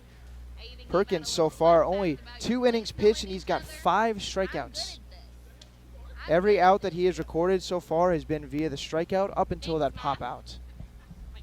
He's been great. Here's the 0-2 pitch. This one hit in the air, shallow center field, actually right field. Second baseman out, and he makes the catch for out number 2. Man, we lost another hat. Okay, but it was hilarious earlier when all 3 of the boys in right field area ran for that ball, and every single person's hat fell off. But now up for the Bombers is Duffin Makings. Am I right? You are correct. I feel like me and Duffins are like opposing teams' besties, even though he doesn't know that. Maybe you should go tell him after the game. So runner still on first base. There was a leadoff hit by pitch. Boom. This one lined to first. Gorling dive and grab, and that will end Sorry, the that inning. was a good catch, guys. You couldn't see that, but I had to jump out of the seat. But it was a great catch by Carter Gorling. And that brings the Renegades score still 7-2, beating the Bombers. And we are heading into the 9th inning. We'll see you soon. Thanks for listening to Show Me Sports Network, official broadcast sponsor of the Jefferson City Renegades. Avon Independent Sales Representative Michelle Carty can help with your Skin So Soft makeup, jewelry, fragrance, and skincare needs. Avon now carries cleaning supplies, clothing, daily essentials, and several small LG electronic items. You now have the opportunity to shop online 24/7 and have your order shipped directly to your front door by shopping with Michelle at mcarty.avonrepresentative.com or find her on Facebook by searching Avon Carty. Throughout the course of any game, different actions stand out to different people. But everyone remembers a walk-off, especially if it's a walk-off wood bat. Handcrafted right here in Missouri, Walk-Off Wood Bat Company bats are made with premium grade maple, ash, and birch, fully customizable to make it truly yours. From the length and weight to the barrel and handle color, you're able to customize every feature of your wood bat, including personalized engraving with a 45-day warranty. In addition to selling custom handcrafted bats, they also offer a selection of bat accessories, including lizard skin bat grips and batting gloves. To help find your confidence at the plate, give Walk-Off Wood Bat Company a call at 816-261-1014 or visit wowbats.com. To the 9th inning we go. Renegades looking to protect a 5-run lead on the road here, taking on the Sedalia Bombers. And with the Renegades hitting the road this afternoon, want to remind everyone to go riding with Doc and Norm Direct, Mid-Missouri's leader in premier group travel. Group sizes from 1 to 100 or beyond, they do it all. Doc and Norm Direct is also the official transportation provider of the Renegades, getting us all our road games safely, efficiently, and in style. To book your spot for your next adventure, call them at 573-256-1991 or email reservations at moexpress.com. Ben Schmidt and Ashley Carty here with you tonight on the Show Me Sports Network. Renegades lead 5 by 5 runs, up 7-2 in the 9th. Ross Levitch is up to bat, and that first pitch was a big ball. All the way back to the backstop. Why did he do that? Lovich, left fielder tonight, bats in the 3 spot. He's been on twice, had a 3-run homer to double the lead in the second. Oh, fouled half off. Swing. That one went right over the little vent. Jimmy Layton, who came in last inning, had a perfect first inning of work. Not a perfect first inning, but a scoreless first inning of work, is back out to try and get the Bombers through the 9th inning. Bombers have used 3 pitchers. Brock Lucas, as here's the pitch, it's up and away for a ball. It has been Brock Lucas, Travis Batchberg, and now Jimmy Layton, the 3 that the Bombers have used. So 2-1 to Lovich. He'll be followed by Jackson Lovich and Jack Matashek in the hole. Renegades up 7-2, also leading 8-6 in the hits category. Ooh, foul ball. It's now 2 balls and 2 strikes. Lovich's home run back in the second inning, hit to the deepest part of the yard out there in center field. Muscled up for that one, the left-handed batting outfielder, and drove home 3 with that one swing. And that was Mizzou versus Mizzou, wasn't it? It was. Here's the 2-2, hit high in the air, playable in right field. Right fielder Dillman is under it, still waiting for it to come down, and he makes the grab. That ball was hit a mile high. Very high. I had plenty of time to stand up, take a few steps, and look and see. Oslovich not even having to sprint, and he was still halfway to second by the time that ball was caught. Now little brother Jackson is up to bat. Wonder if they like being on the same team. Well, I can tell you when they have to drive to the Dillard's parking lot to get on the bus stop, they take the same car, so they love each other that much. Gas prices, though. I would ride with anybody to. Swing and a miss by Lovich on the first pitch. He is 1 for 3, doubled in the first, and came in to score on the Jack Matashek RBI double. Has not reached since. Now bats in an 0-1 count. Grounds this one. Third baseman to his left. That's Webb. Throw over to first. Is in time. Beats Lovich by a step or 2, and that will be the second straight batter retired to start this 9th inning. Now Jack Matashek is up for the Renegades. Did you see that? I said that real. Oh, they thought it was 3 outs. That's very awkward. That is very, very awkward. Yeah, Everybody was off the field except the outfield. The outfielders were in it, but the infielders had no idea. So I was wondering, I'm like, why is Jack looking at us like that? that was, in fact, not out number 3. That was out number 2. Okay, that's totally something I would do on the scoreboard. I mean, now it'd be pretty funny if Matashek were to say, "You're gonna think the inning's over. I'll hit one out of the ballpark." So he bats, no one on, 2 out. This one outside for a ball, 1-0. Matashek pulled a 2 RBI double in the first down the right field line. Has since That was hilarious. grounded out, flew out, and popped out. Because I was just so confused. I'm like, why is Jack staring at us? Like, I know I said his name real cool, but like, why is he looking at us? That was a big swing and a miss for strike number 1. But yeah, actually the whole infield was off the field. Yeah, whole infield had made their way over the dugout after just and an 2 outfield batters. was just kind of like, oh Lord, who are these guys? 1-1 now to Matashek is Ooh. grounded weakly. Pitcher off the mound. chopper. He's over to get it. Oh, he and missed him. They're going to say that it's a foul ball. Oh, dang it, dang it, dang it. Whoa, that was dramatic. And Matashek is down. Hopefully he's all right. He pops back up. I think that's actually a good thing that rolled foul because I think Matashek would have Well, I think we been missed out. the tag, so I think he would have been safe. Matashek He's is going to take a couple steps out taking a little bit of time to go back to the batter's box. I don't know what he hurt when he tried to jump out of the way of that Because tag. all these boys are in the way. I can't see anything. He is now going to take the trot back toward the batter's box, it looks like. I think it was on the hand because he's taken the left-handed batter's glove off. So I think maybe when he went to the ground could have hurt the left hand. Catcher pulled it nice enough to pick up his bat, hand it back to him. Nice guy back there. So it'll be 1-2 on Matashek after the foul ball. And pitcher Layden was off the mound to try and record the out, and right as he picked it up, umpire was screaming foul ball. So now a 1-2 count. Renegades up 7-2. They bat in the top of the 9th inning. Nobody on. And here comes the 1-2 pitch to Matashek. This one hit high in the air in foul territory. Third baseman Webb after it, but he has no play. That one will sail into the crowd.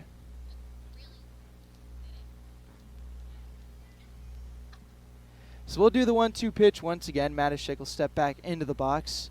Looked like his at-bat was about to be over when he grounded one weakly He's a still second ago. shaking that hand. So Here comes the 1-2 pitch to Matashek. This one off the end of the bat. Third dang, baseman what'd makes the catch, and I think he hurt his hand once again. What'd he do now? That one I think was a stinger off the inside of the bat. You hope he's okay. Catch was made for out number 3, but looks to be visibly shaken up. You hope he's all good. Anyway, we'll head to the bottom of the 9th inning. Renegades have got 3 outs to get. They lead this one 7-2. We'll be right back for that inning on the Show Me Sports Network.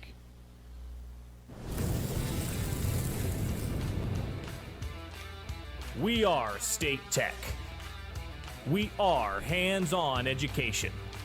When you choose the #1 2-year college in the country, you know you will be ready for your career. That's why at State Tech we say, from the classroom to your career, we are the employer's choice. We are State Tech. Creating custom, handcrafted woodworking projects has never been easier. Become a member of Sawdust Studios and enjoy 24/7 access to a woodworker's paradise. Outfit with industry-leading professional-grade tools, Sawdust Studios offers endless woodworking possibilities. Don't have woodworking experience? No problem, as Sawdust Studios offers affordable classes from a community of woodworkers, experienced designers, and master craftsmen. Youth classes are also offered for those junior woodworkers. For more information, search Sawdust Studios on Facebook or find them online at sawdust247.com. Sawdust Studios, your community woodshop.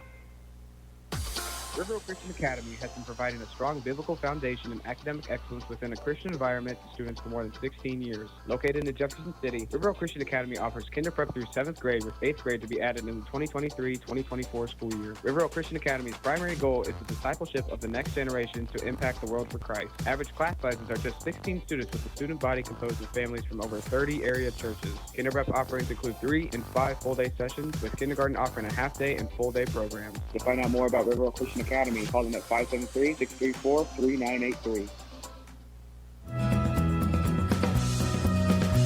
3 outs to get for the Renegades.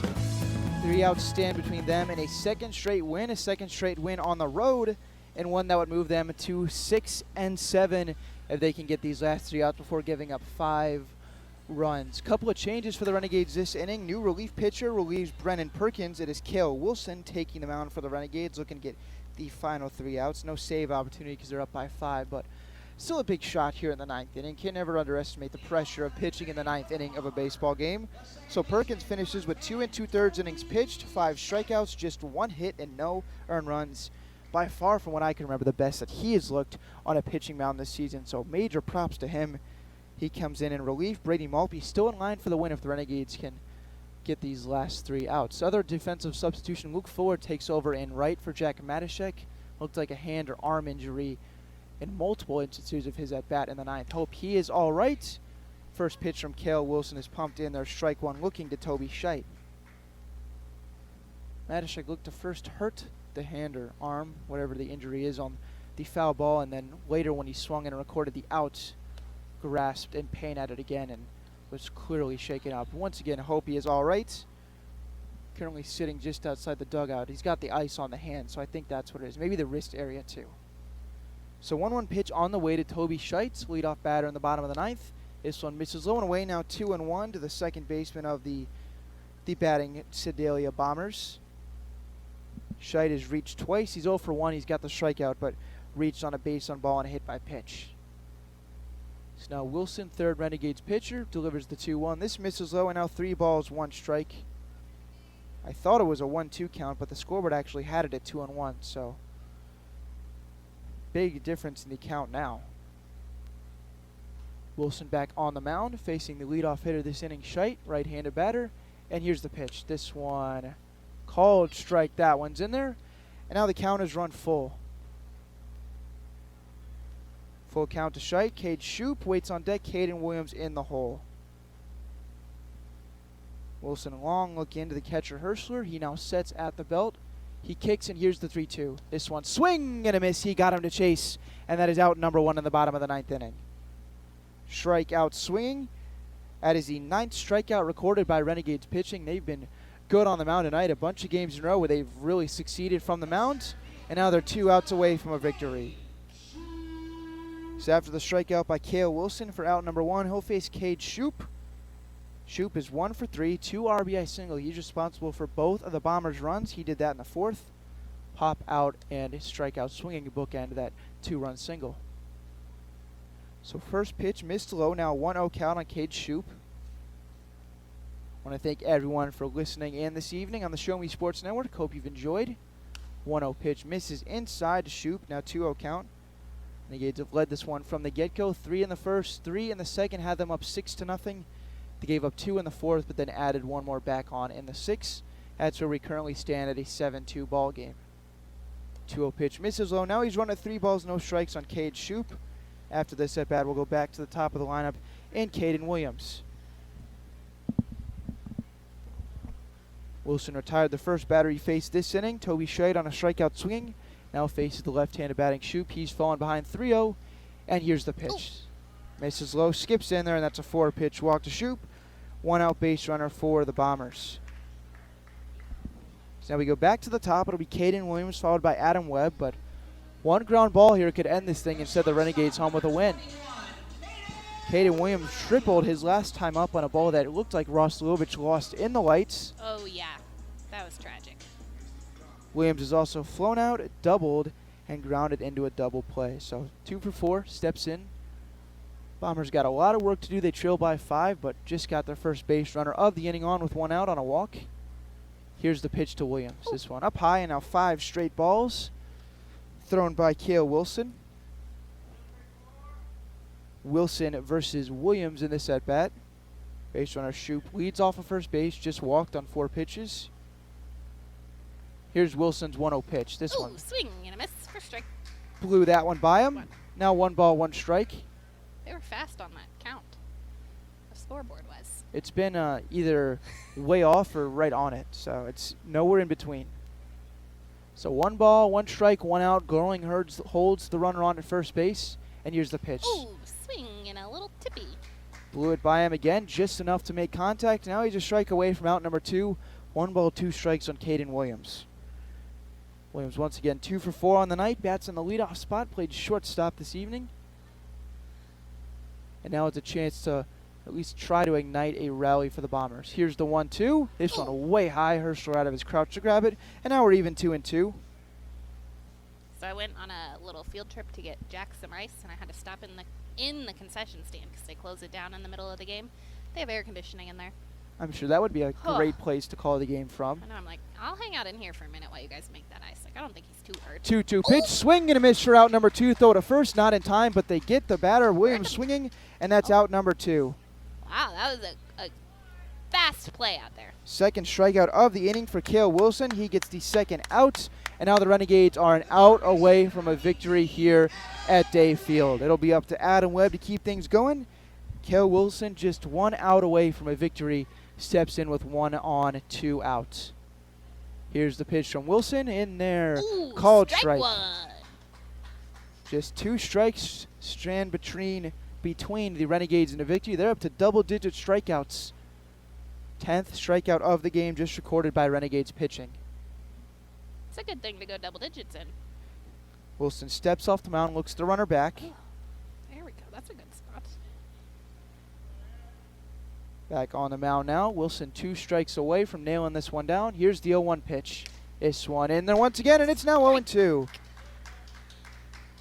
So far on the evening, 7 runs, 8 hits, 1 error for the Renegades. 2 runs, 6 hits, 2 errors for the Bombers.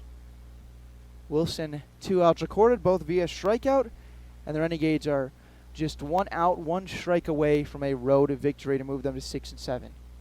Wilson kicks. Here's the 0-2. This one loops in there. Ring him up. Strike 3. And that will end the ball game. That one off speed, fell right into the zone. Umpire rings him up, and that ends the ball game as Cale Wilson gets 3 strikeouts in the 9th inning. Renegades celebrating out on the field. Out there for the high five line as the outfielders also meet up following their victory. Final score 7-2. Renegades win this one. They led all the way from the jump. I think I got to give a player of the game to Ross Lovich for his 3-run bomb in the 2nd inning. Drove in Forte and Wilmsmeyer. Just sent that one out of there. Renegades never looked back, led the whole way. A couple other big contributors for the Renegades. Jack Matishek drove in 2 with a double in the 1st. Obviously the Lovich home run. RBI to Adonis Forte.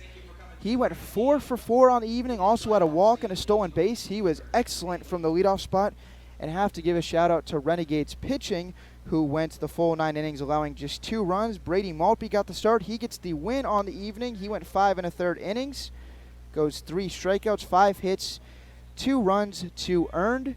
Following him was Brendan Perkins. He was also fantastic. 2 2/3, 5 strikeouts, 1 hit, no runs allowed. And then Cale Wilson on for the final 3. Goes an inning, 3 strikeouts, no hits allowed, and gives up 0 runs. So Maltby gets the win on the evening, and Brock Lucas, Mizzou starting pitcher, gets the loss. He went 4 innings, 2 strikeouts, 6 runs, 5 earned. So Renegades win this one 7-2. They finished with 7 runs, 8 hits, and an error. Bombers with 2 runs, 6 hits, and 2 errors. It was so much fun to call this one on the Show Me Sports Network. Agreed. Along with Ashley Carty joining me for most of this one. Renegades will now head back home tomorrow night to face the Chillicothe Mudcats, a team they lost to 4-3 on Saturday. So for Ashley and myself, Ben Schmitz, as the Renegades get to celebrate, hope you are celebrating as well as the Renegades take this one 7-3, signing off for the final time on this Tuesday evening. Have a great rest of your night, everyone. Make sure to come back tomorrow night at 7. Blake will be back on the call from Vivian Field as the Renegades look to move to 500. Have a good Tuesday, everyone. Thanks for listening on the Show Me Sports Network, and take care. Bye.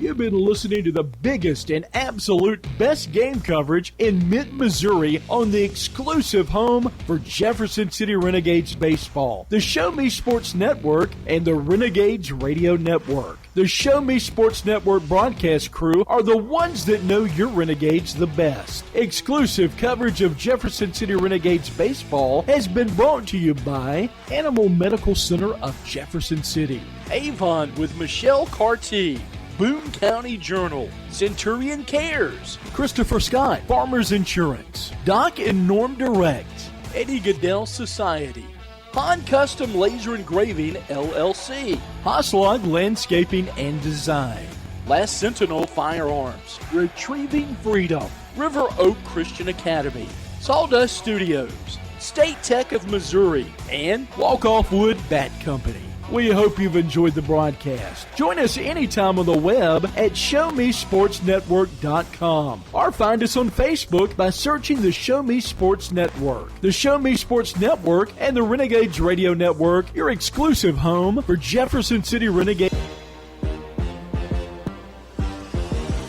Serving fans throughout the Midwest and even more around the world, this is the Show Me Sports Network. The preceding was an exclusive broadcast property presentation of the Show Me Sports Network and was a high-fidelity all-digital broadcast. This broadcast is copyright by the Show Me Sports Network for the private use of our audience. Any other use of this broadcast without the Show Me Sports Network's written consent is prohibited.